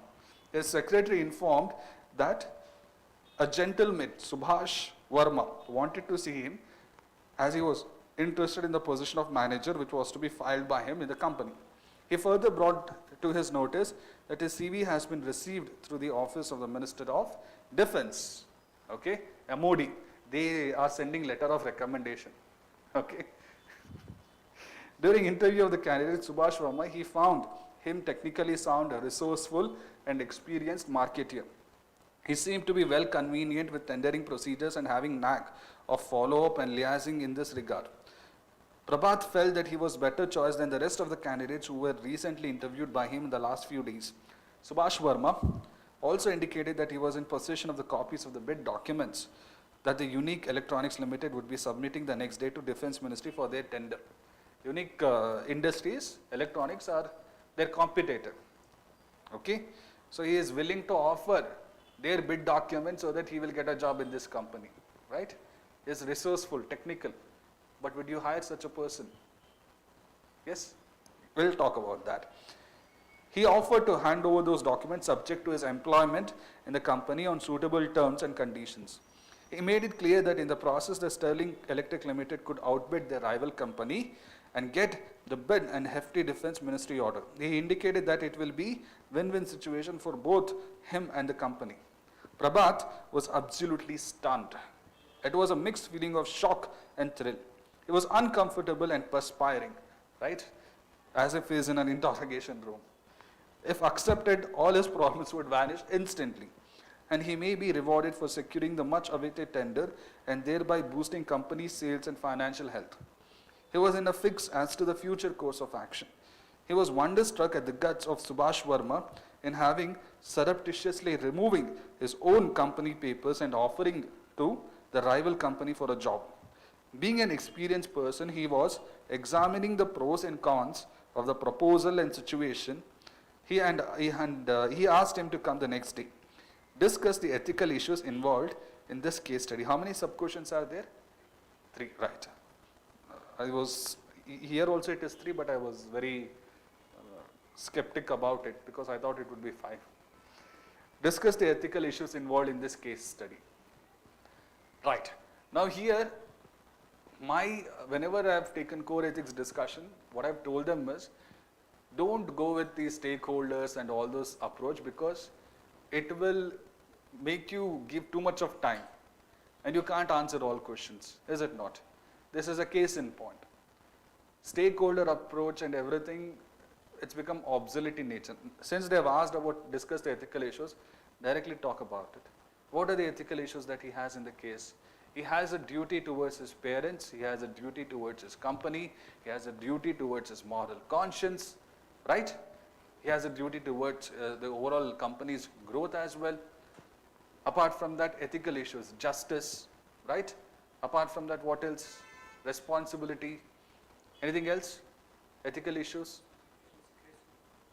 Submitting? Maintaining secrecy, okay. Right? Ethical issues, can you think of anything else? Professionalism, integrity, all those things. Think of any values that you can think and it can be used in this case study, right? Ethical issues. The next thing is critically examine the options available to Prabhat in above situation. All of you understood the case study, right? Please spend 5 minutes 5 minutes of your time and come up with possible course of action. Just 5 minutes. Right? It's 1:15 on my watch, 1:20, I'll be asking you to stop. Write it, come on. Let's not just discuss, I want you to write something. Go ahead.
You are again rereading the case study, is it?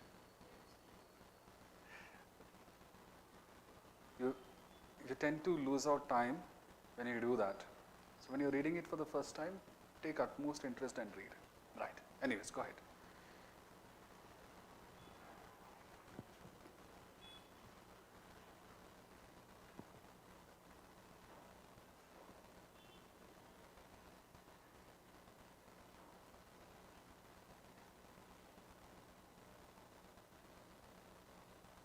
You have 2 more minutes.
All right, pens down, let it be.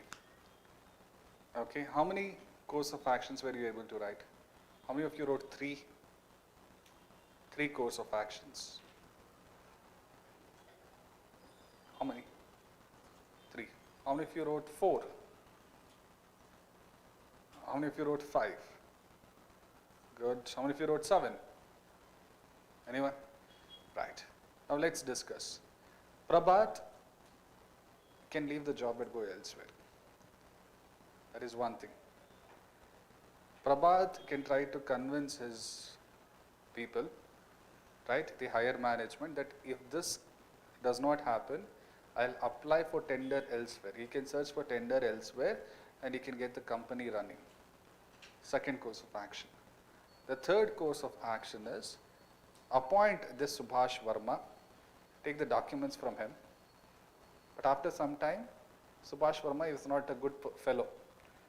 Give him a job where he does not do anything major, so that he does not go in future to other companies and give our documents, does not outbid them. This is third. The fourth option is appoint Subhash Verma and treat him as your best friend. Right? Don't write like this, but this is the thing. Fourth. What could be the fifth option over here? Prabhat and Subhash. What would be the fifth option in this case study? Right. Right. You showcase your integrity and you bid on your own terms and conditions, and even if it fails, it fails. Right? The sixth option is you might consult any of the senior members in the company and take appropriate actions. Right? Apart from that, what else can you do? I want to reach that 7 course of actions. Apart from that, what can Prabhat do over here? Tell me. Prabhat can try to convince Subhash to objectively look at the documents, all right, and try to help him out without him showcasing what the other company, Unique Electricals, has bid on the tender. The other thing is he can complain the concerned professional organization that this person is showcasing his documents, right? And you can get him blackballed, or you can get him arrested or punished. In the process, you will get more time. You guys agree with me? And when you have more time, you can objectively prepare a better bidding documents. So nearly 8 to 9 course of actions we have generated. One of the often asked questions to me is, sir, I cannot think over and above 3 course of actions. The reason why that happens is many people don't practice case studies. Practice it. Use the loopholes. When they give you such a long story, the probability of you coming up with higher number of course of action is very large. Right? Give them that. And each of these course of action will have their own pros and cons. That is what they have asked in the next question, right? What is the next question? Which of them is most appropriate? What would you suggest? The most appropriate one will be an action where he showcases integrity. Right? In this 8 to 9 course of actions that we just mentioned, go for that option which showcases that. And you have to justify your course of action. I have chosen this course of action because I believe that this, if followed in a universal manner, will result in better corporate management. You guys agree with me? Will result in a corruption-free world. Might result in a corruption-free world. Right? That kind of justification you can give. If you want to go with any other option where you are balancing all the inherent challenges, you can justify it through the philosophical doctrine of Madhya Marga of Buddha as well. Nothing wrong with that. There will be course of action, for example, rejecting completely what Subhash has said and going by Prabhat's own intellectual capability. That would be a Gandhian way of looking at things, right? That justification you can also give. The story is long. The framework is same as before only. Nothing has changed, is it not? It's just that when you're reading for the first time, you should be able to capture the essence. In the course of action, in the case study, they have given you challenges to taking care of your parents, paycheck and everything. So when you're choosing a course of action, you should tell them the course of action that I've chosen has limited the challenges that might be created to me. You should never forget those things, right? What is the third question that they've asked?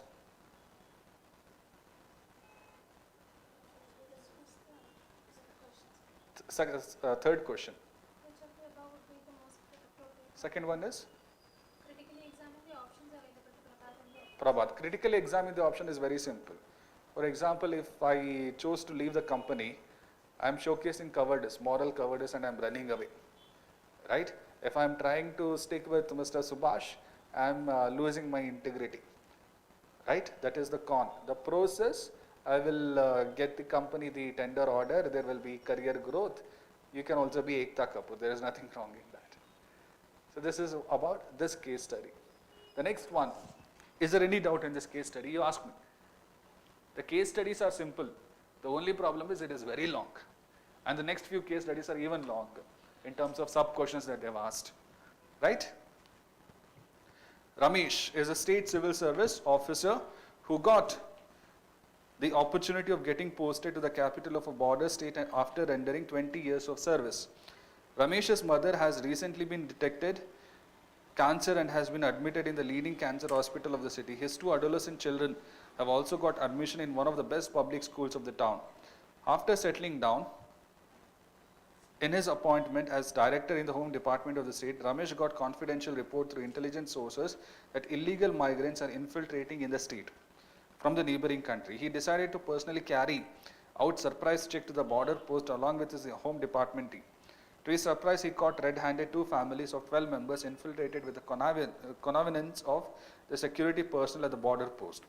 On further inquiry and investigation, it was found that after the migrants from neighboring country infiltrate, their documentation like Aadhaar card, ration card and voter card are also forged and they are made to settle down in a particular area of the state. Ramesh prepared the detailed and comprehensive report and submitted to the Additional Secretary of the state. However, he has summoned the Additional Home Secretary after a week and was instructed to withdraw the report. The Additional Home Secretary informed Ramesh that the report submitted by him has not been appreciated by the higher authorities. Okay. He further cautioned him that if he fails to withdraw the confidential report, he will not only be posted out from the prestigious appointment from the state capital, but his further promotion, which is due in near future, will also get in jeopardy. What are the options available to Ramesh as Director of the Home Department of the bordering state? One, what option should Ramesh adopt and why? Critically evaluate each of this option. If they had given what are the possible course of action and the next sub-question as critically evaluate, that would have been better. But here they've gone with a very random arrangement of sub-questions. What are the ethical dilemmas being faced by Ramesh, right? What policy measures would you suggest to combat the menace of infiltration of illegal migrants from the neighboring country? What are the options available to Ramesh? Have this in your framework. One option would be ask for a transfer. Now he is a director of the Home Department. If he leaves his job and comes to the private sector, I am very sure that he will make more money than what he is making in the government sector. Is it not? This is right, practical, right, logical. Two course of action. The third course of action is you leak the report to media, right? The media will take care of it later. The third thing. The fourth thing is this Additional Home Secretary might be lying. He is saying that the higher authorities have not accepted his report.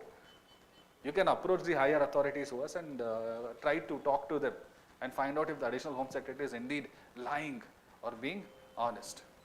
Apart from that, what are the other course of actions this Ramesh can take? Tell me, what other course of action Ramesh can take to deal with border post? He can talk to the people on the ground, the officers on the ground. Try to understand the issue better. Okay? Try to first find out who his enemies are in the situation and then come out with a better plan. This is also a possible course of action. You will be soliciting the help of the officers on the ground as well. The next thing is You forget about additional home secretary. You withdraw the report, but you do your actions from your end. Right? You're the director of the state intelligence, whatever the department is, home department. You will have powers. You carry out your activities and fight the illegal migration which is happening. Right? Or else, listen to additional home secretary and say, I will follow you blindly. How many course of actions did we discuss? More than 5, around 7, 8. Right? Tell me again, is this case study difficult? The case studies are not difficult. The story is difficult. You need to have patience in that 3 hours of time to spend properly 2 minutes to understand the case study. After that, applying the framework that you chose elsewhere is fine. Each of this course of action will have their own pros and cons. If you leave the job, you are being covered, but you will have moral conscience.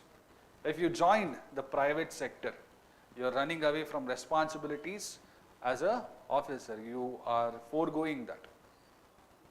There was a reason why you became an officer, right? You are foregoing that reason. You will never be happy in life. You can write like this. Okay, the pro is you will be able to take care of your family. That is the thing. Now you have to choose a course of action, right? What is the course of action you would Ramesh should choose, adopt, and why? You can say that let him leak it to media. Okay, you can also choose take care of the actions by himself. But whatever you do, you have to give a reason. You have to justify the reason. More number of marks you will get, provided the course of action that you have chosen upholds constitutional values, right? Minimizes the challenges as much as possible. So what course of action would that be? Try to convince the higher authorities above additional home secretary by giving them a report that this is what is happening, and in the future times if you do not write this wrong, then there might be a possibility of conflict in the region that might create a bad impression on the political party or the leaders of that region, which might not be good for them in the future. You try to persuade them, solicit their support. There was a section A questions, right? Rules and regulations. Some positive people look at rules and regulations and they don't see it as a barrier. They work within that framework, and you're working within this framework. You're not going to the media. You're not releasing it to the media. Releasing the report in an anonymous manner. If you release it in an anonymous manner, the immediate thing is the trust of the people reduces again and again on the bureaucracy and on the whole government. You should not do that. If all bureaucrats do that now, then every day it will be a scam. Within the framework, you need to fight as hard as possible. And if that does not happen, resign from the job, right? Then you take up the issue. Nothing wrong with that, is it not? When you are in the service, you are bound by what? You are bound by what? Professional ethics. You are talking about that, is it not? Yes. Now, we have covered almost all angles, right? But in some cases, like this defense cases and all, after resignation, there will not be much to do. After resignation, he can call up for a press conference and he can say that these are the things that are happening. He might not be releasing the report, but as an officer, he would have a first-hand knowledge of that, right? So he can do that. He is blowing the whistle. That was also a question in section A, right? Like that. Yes. Media, the disadvantage is that nowadays I have seen Yes. public thing. Yes. Because after seeing a ex-bureaucrat coming and saying, Uh-huh. public will take very seriously, Uh-huh. and the local community, very community clashes, Uh-huh. it will like mobbing thing. Second thing, bulldozer action we have seen, because as it is against the government to not to aggravate issue, temporary solution they use the demolition. There we are not taking the lives of the migrants as such. The case study only we are focusing on how he has to manage. Right. Even if we manage somehow, what is the post factor for that migrant? Migrants, yes. There's something what is refoulement as such. Right. We are not thinking of Rehabilitation of these people, yes, sir. taking care of them, yes. You can include that in your answer as well. Looking at the issue from a holistic angle. Nothing wrong with that. And one more thing is that as Mhm. they got these cards, Aadhaar card. So some corrupt practice has been going on. Mhm. If we can catch hold of them Right. in front of the magistrate, Mhm. then we have clear-cut case even to show to a higher authorities that we are correct. Yes, right. There was one course of action I told you, na? Analyze the situation better, where it is going right and wrong. Who are the officers who are corrupt? Who are the officers who are doing correct? Then you take a report, proper report, and try to persuade. Nothing wrong with that. It's a very good course of action. Here, what justification will you give? Which course of action would you adopt and why? What is this? What will be your justification? Here, there is no middle marga. Right? Here it is either good or bad. And for good, what will you write? What course of action will you write? Devotion to duty. Can I say that? Devotion to duty in the face of existential or extraordinary challenges. You can't compromise on your devotion to duty at any cost. Is it not? Like that. Any leaders who come to your mind who took up that devotion to duty in face of very huge challenges? Officers, leaders, anyone? So, Shakti Nagpal. Shastri, yes. Yes, apart from that, this. Okay. Ajit Dole. Yes, Home Department. She has gone with that, NSA. Anyways. Yes, you can talk about that. Here you can use it as a justification, like there are officers who have showcased this and highlighting that there is nothing wrong in that. You can do that, okay?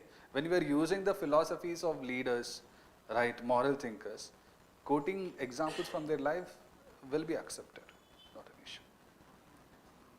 Abhinandan, right. Wing commander when he was traveling Pakistan. We spoke about Wing Commander Abhinandan not so long ago, right. So that was about what, 3 questions is done. 3 or 4 is done. Ethical issues involved in the case, right? That is one more sub question. Think of all public service values, they are included here. Okay? I want to talk about that. After this, now the case study gets repetitive. You guys agree with me? The next 4 case studies are almost similar. They have changed the name here and there, they have changed the stories here and there, and that's it. What is the next thing? How will you combat the menace of illegal infiltration? Here, you spoke about that, right? First and foremost, you understand the source of the problem. Why are they willing to come and are they being pushed to come? How can India take an action, right? It's not just action from a policing point of view, but action from a humanistic perspective that you were talking about, right? Creating such situations. That could be part of your answers. What other measure would you suggest to curb illegal migration? Think from an ethical perspective, not completely from a rule of law perspective. Illegal migration. India often talks about that its growth is in the good interest of the region because we are trying to share our growth. So we need to come up with mechanisms where other countries in the region also realize that growth. Okay? That you can talk about it so that this illegal migration is reduced. Right. Apart from that, this Aadhaar cards and all which we were talking about, making it more foolproof. So from the source till the destination, whatever problems are there between that, you're trying to curb it. That's it. Logical way, chronological way. Anything else? Yes, someone was about to ask some question here.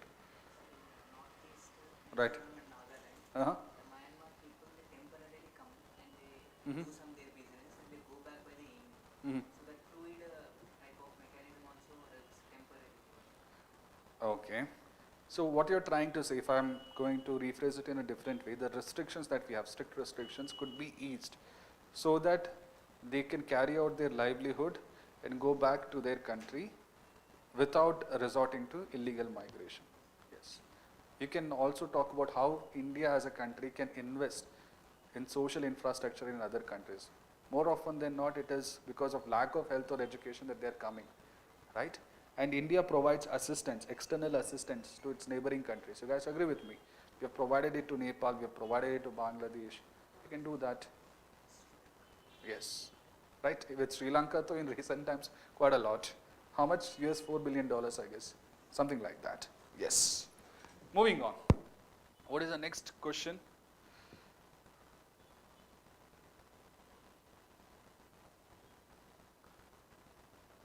The Supreme Court has banned mining in Aravali Hills to stop degradation of the forest cover and to maintain ecological balance. However, the stone mining is still prevalent in the border district of the affected state with connivance of certain corrupt forest officials and politicians. Young and dynamic SP who was recently posted in the affected district promised to himself to stop this menace. In one of his surprise checks with his team, he found loaded truck with stone trying to escape the mining area. He tried to stop the truck, but the truck driver overrun the police officer, killing him on the spot, and thereafter managed to flee. Police filed FIR, but no breakthrough was achieved in the case for almost 3 months. Ashok, who was the investigative journalist working with leading TV channel, Sumoto, started investigating the case. Within 1 month, Ashok got breakthrough by interacting with local people, stone mining mafia, and government officials. He prepared his investigative story and presented it to the CMD of the TV channel. He exposed in his investigative report the complete nexus of stone mafia, working with blessing of corrupt police and civil officials and politicians. The politician who was involved in the mafia was no one else but local MLA who was considered to be very close to the chief minister. After going through the investigative report, the CMD advised Ashok to drop the idea of making the story public through electronic media. He informed that the local MLA was not only the relative of the owner of TV channel, but also had unofficially 20% share in the channel. Right? The stories goes on. The CMD further informed Ashok that his further promotion and hike in pay will be taken care of in addition to the soft loan of 10 lakhs which he has taken from TV channel for his son's chronic disease. Almost all 3 case studies will have a patient angle to it. Right? Everyone has chronic disease. Ramesh had it, then Prabhat had it. Here this guy also has it. Right. Son's chronic disease will be suitably adjusted if he hands over the investigative report to him. What are the options available to Ashok? Critically evaluate or examine each of the options. What are the ethical dilemmas being faced by Ashok? Which of the options do you think would be the most appropriate for Ashok to adopt and why? Right? The next one is, in the above scenario, what type of training would you suggest for police officers posted to such districts where stone mining illegal activities are rampant? I'll come to the last question. The first 4 questions are kind of similar to the previous case studies. You can apply the framework. Leave the job, stay in the job, get a new job, right? You know the process. So I won't talk about it. What I will talk about is, which of the options do you think would be the best, most appropriate for Ashok to adopt and why? What do you think? This one is interesting. What option would you suggest Ashok? The most suitable one as per your understanding, Sahit. As SP was engaged, Mm-hmm. one more thing is the shares in the media channel. Uh-huh. So we can't express it in the TV channel as such because not only my employment, Uh-huh. others' employment is also at stake. Uh-huh. I mean, approaching SP would be like legally backing. Uh-huh. One more thing is that anonymous that call or that we can take because my son is a critical position. Mm-hmm. So that kind of. I was having a conversation with a student on this particular case study itself after ethics exam happened, and he had written one of interesting solutions. He wrote that if I'm able to find a job elsewhere and all those kind of things, fine. But if I'm not able to find a job elsewhere, I will share my investigative reports that I have made with another colleague of mine in another TV channel, altogether different. Here, I'm not chasing my personal accolades or anything. Here, I'm chasing the truth. Here, I'm trying to provide justice to the family of the SPI officer. Right? And what do you think about this option? And he justified it in his own way. Is it good or is it bad? He is going against his own company, but he is upholding the truth. Truth always has to be upheld. Truth can never be compromised, even if it is at the cost of Ashok's job or Ashok's son's crucial disease. He is trying to find the path which will uphold truth. Anything wrong with that? All right. You can give your own justifications like this, own course of actions like this. Yes, Sahit. Is it a part of insider trading that information in my channel sharing with others? But truth, but still. It is, yes. See, when you look at it and try to apply it from a corporate level, na, if it is company, yes, insider training and all these kind of things. But here it is blowing the whistle on something which is creating exploitation, which is creating rule of law issues. And he's blowing the whistle in one of the ways which will minimize the risk to him in his life. I'm not saying that it is 100% right, but he is trying to bring a change with the options available to him. And that is it. Right? Sorry? Utilitarian. The greatest happiness of the greatest number. Okay. You can justify it that way. Not a problem. Right. What is the next case study? The next case study again will have someone in critical disease, I guess. COVID, is it? Job related. You have done MBA from a reputed institution 3 years back, but could not get campus placement due to COVID-19, as if online jobs were not available. Right? Due to generated decision. However, after a lot of persuasion and series of competitive tests, including written and interview, you managed to get a great job in a leading shoe company. You have aging parents who are dependent and staying with you. Same thing. Right? You also recently got married after getting this decent. Here the new angle is marriage. Right? You were allotted the inspection section, which is responsible for clearing the final product. In first 1 year, you learned your job well and was appreciated for your performance by the management. The company is doing good business for the last 5 years in domestic market, and this year it has decided even to export to Europe and Gulf countries. However, one large consignment to Europe was rejected by their inspecting team due to certain poor quality and was sent back. The top management ordered that the bid consignment to be cleared for the domestic market. As a part of inspecting team, you observed the glaring poor quality and brought to the knowledge of the team commander. However, the top management advised all the members of the team to overlook these defects, as the management cannot bear such a huge loss. Rest of the team members, except you, promptly signed and cleared the consignment for domestic market, overlooking glaring defects. You again brought to the knowledge of the team commander that such consignment is cleared even for domestic market will tarnish the image and reputation of the company and will be counterproductive in the longer run. However, you were further advised by the top management that if you do not clear the consignment, the company will not hesitate to terminate your services, citing certain innocuous reasons. Innocuous reason means citing some reasons which are not true, and they will terminate your job. If they terminate your job by citing such reasons, it will be difficult for you to get another job in another company. Right. Now he has tried to persuade his management, and his management is like, we don't care. We want you to sign off on that inspection report. And this guy also has ailing parents. He's recently got married, and he was without job for almost 3 years. He has got the job after a lot of hard work. What would you suggest? Again, the same questions. What are the options available to you? Critically examine each option. Which of the options would you choose and why? Those things are there. I will not discuss all the course of actions or anything like that. I will only discuss what course of action would you choose and why. How would you suggest to go about in this scenario? How should he manage? Tell me. There is one glaring loophole in this. The glaring loophole is very simple. It's not pandemic anymore. He can find a job elsewhere. Is it not? Is it not? And he has done his management from a very reputed institution as well. So you can use this glaring loophole to justify your actions. Every case study will have a glaring loophole like this. It's not that difficult. So what would you do? What would your action be? You can say that I will accept the orders of the management because for me job is important. You can justify it by giving some reason. There's nothing wrong in that, so long your justification is good enough. But in terms of ethicality, that is not right, is it not? So you have to go for an ethical course of action. What would be the ethical course of action? Don't write, I will leak the report anonymously, because it becomes rather similar to other case studies. What would you write? You write that I will not sign on the report, right? And even if I sign on the report, I will make note of my observations, right?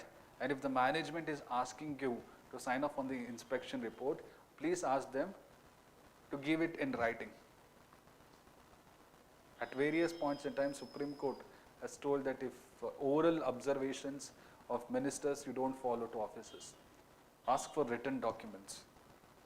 But officers don't ask that because of fear. That's a different thing altogether, right? Sign off on the report, but make your observations.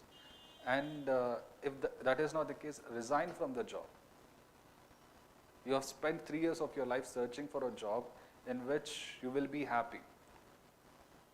Okay?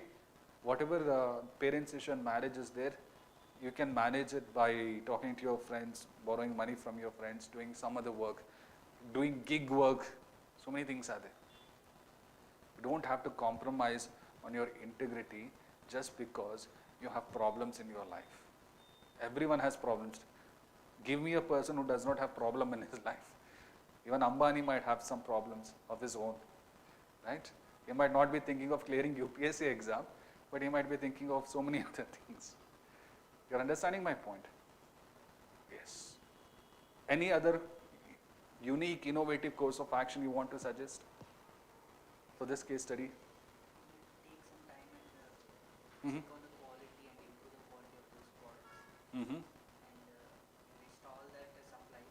We recheck the quality. We have the quality in charge. Through any But you're part of a team and you need the support of your team. One of the unique approach would have been, you try to convince your team members. See, this company, if it gets caught, the first responsibility will be placed on who? Inspection team. Is it not? And if inspection team is like on the lower ladder of management, they will be laid off and there will be no future for them elsewhere. You get the support. When one person is talking, people are deaf. When more people talk, the management will sit and listen. They might listen. That is one more course of action that you can say and justify your actions. Nothing wrong with that, right? That's it. Again, I'm asking, case studies, are they inherently difficult? Not so much. Too much of stories, Ekta Kapoor, Bollywood versions, that's all. Right. The next two case studies, my friends, are also similar in a way. So I'm not going to discuss that. Will that be fine? Or do you want me to discuss it?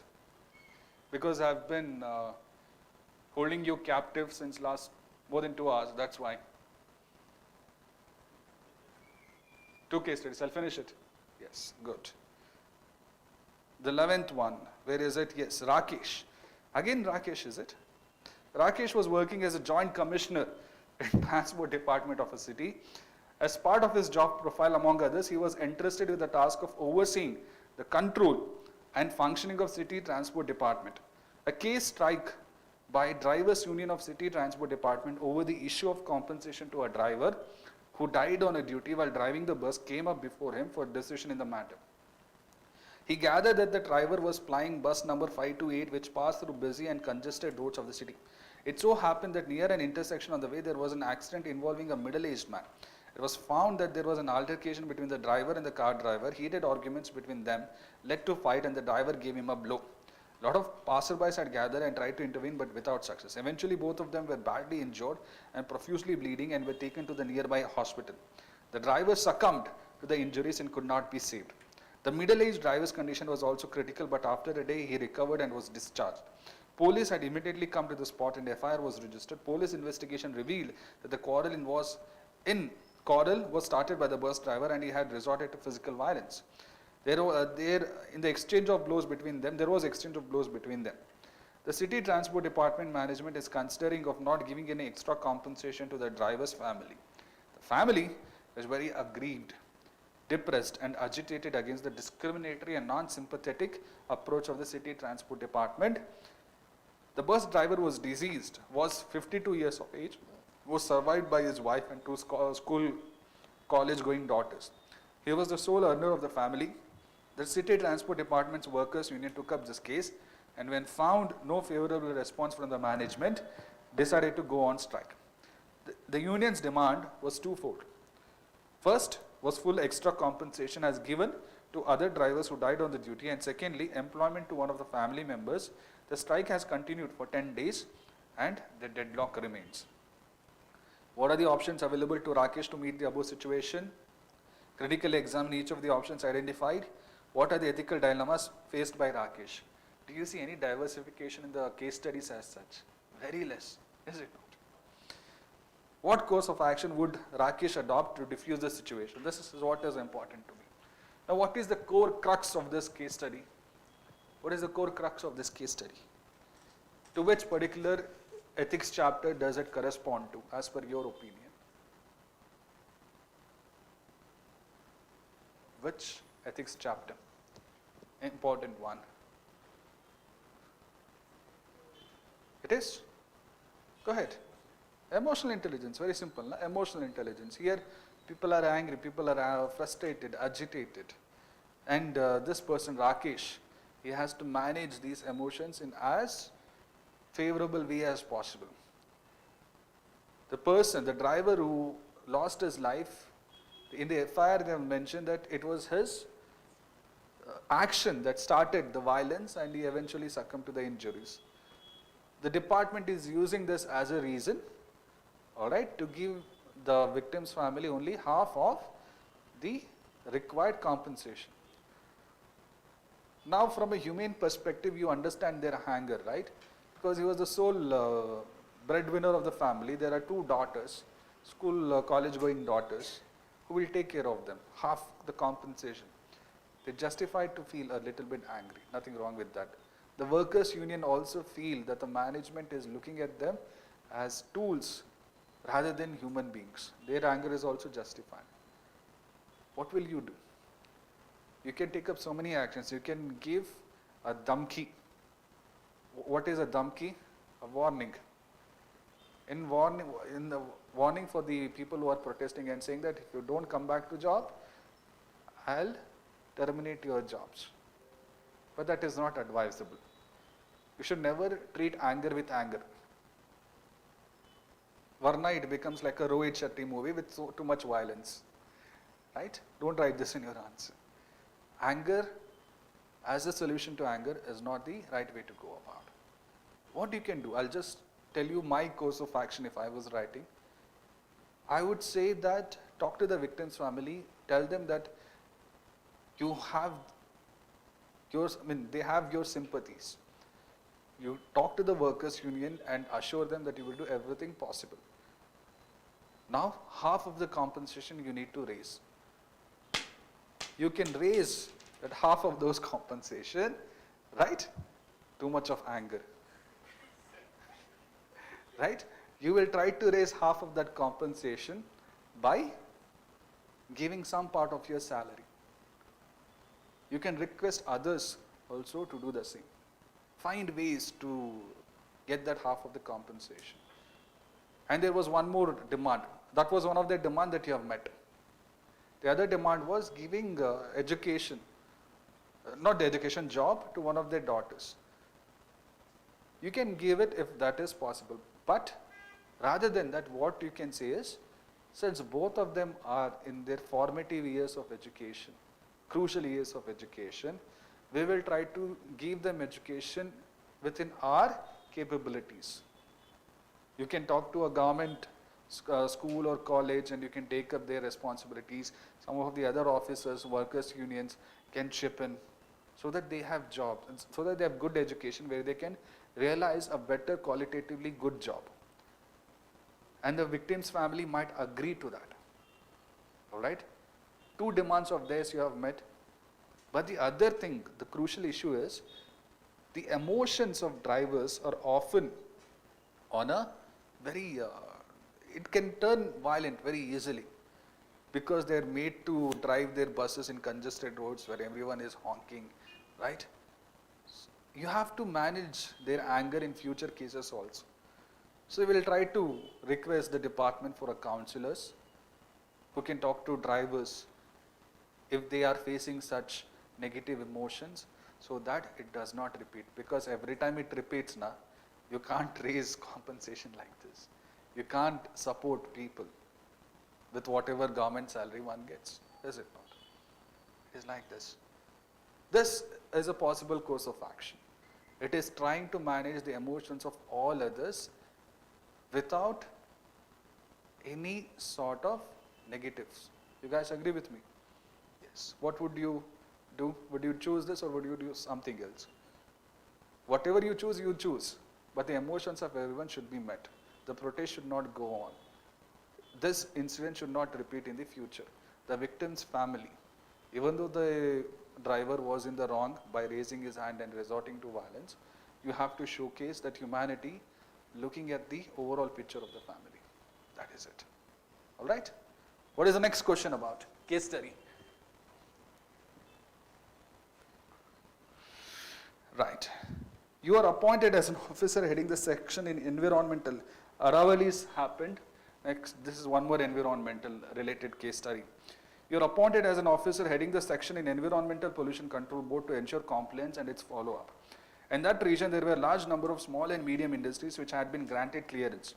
You learned that these industries provide employment to many migrant workers. Most of the industrial units have got environmental clearance certificate in their possession. The environmental clearance seeks to curb industries and projects that supposedly hamper environment and living species in the region. But in practice, most of these units remain to be polluting units in several ways, like air, water and soil pollution. As such, local people encountered persistent health problems. It was confirmed that majority of the industries were violating environmental compliance.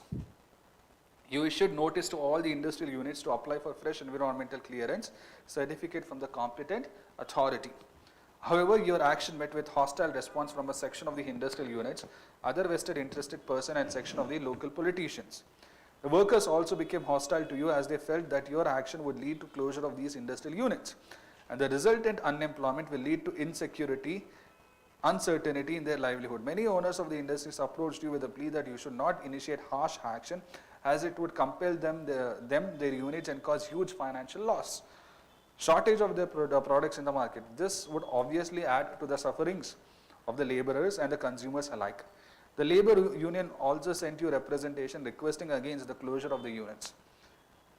You simultaneously started receiving threats from unknown corners. You, however, received support from some of your colleagues who advised you to act freely to ensure environmental compliance. Local NGOs also came to your support and they demanded the closure of the polluting units immediately. Immediately, right? Remember that. What are the options available to you under the given situation? Critically examine the options available to you. What type of mechanism would you suggest to ensure environmental compliance? What are the ethical dilemmas you faced in exercising your option? I'll only discuss what course of action would you choose and why.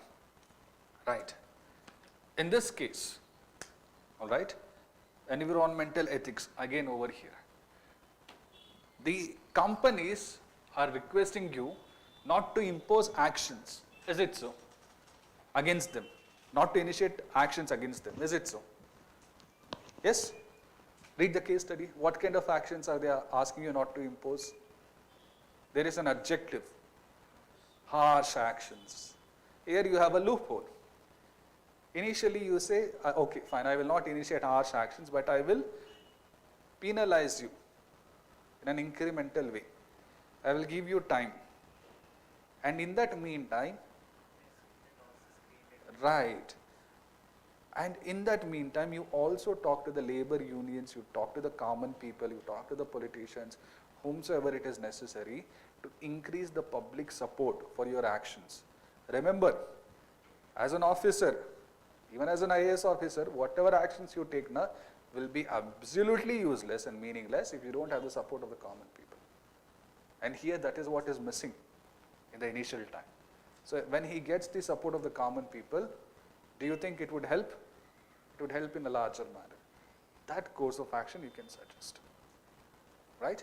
I've given you the core crux of what I would do if I was in that situation. Compromising environment in the name of growth is never the right option. Right? That is the thing. You want to suggest any unique measures from your side? So when you look at this ethics paper, from first till the last question that we discussed, what is your analysis now? The difficulty level, easy, moderate, or very, very difficult? Moderate it is. right? Case studies, yes, it is long, but it is not difficult. You just need to have that framework in your mind. And if you get that framework, you can write the case studies within 1.5 hours, is it not? That's it. Apart from that, any new revelations or analysis from your end? Different case studies, like all the case, as all the case studies are similar, Mhm. so it's difficult to bring different Perspectives. See, this is where when you are choosing the course of action, one you can justify on a totalitarian basis, another on a Gandhian basis. You remember that investigative journalism. I said that let him go to another company and showcase his anonymous report. In another case, I told let him resign from the job. Here you have to bring the diversification. I do understand case studies are similar. But your answers, even though it is difficult to bring diversification, it's not impossible. You can. It is just that you train your mind properly. Every day secure comes up around 9 in the morning, is it not? Every day, I mean, I don't think every day there will be a case study, but there will be every Friday there is case study. And how many of you have written case studies, attempted case studies for that? Right, attempted. Previous year questions ka case studies you attempted, secure ka you attempted. Observe what is happening. All these case studies, now they are not hypothetical situations. They are realistic. Right, not so long ago, excise SP was mowed down by a mafia. I forgot which state. Was it UP, Bihar? Sorry? Haryana, is it? Right. So they are realistic situations. The police officers also should act in such a way that they are not becoming single. They first need to objectively analyze, get the appropriate support, build a case. Most of the times why justice takes a long time, yes, we have a lack of infrastructure, we have lack of number of judges, but investigation is also not done in a proper way. Evidences are not collected in a proper way. Simply filing FIR and producing before the magistrate, and if the magistrate is not convinced that you have not collected the evidence as per the Evidence Act, he will throw out the case. Is it not? So investigation process needs to change. Okay, that is the thing. Right. Any questions related to ethics you have for me? No? So when will you practice ethics? After prelims? Aram se, Shan se you will practice later. Practice as much as possible. Right? That is it. Thank you.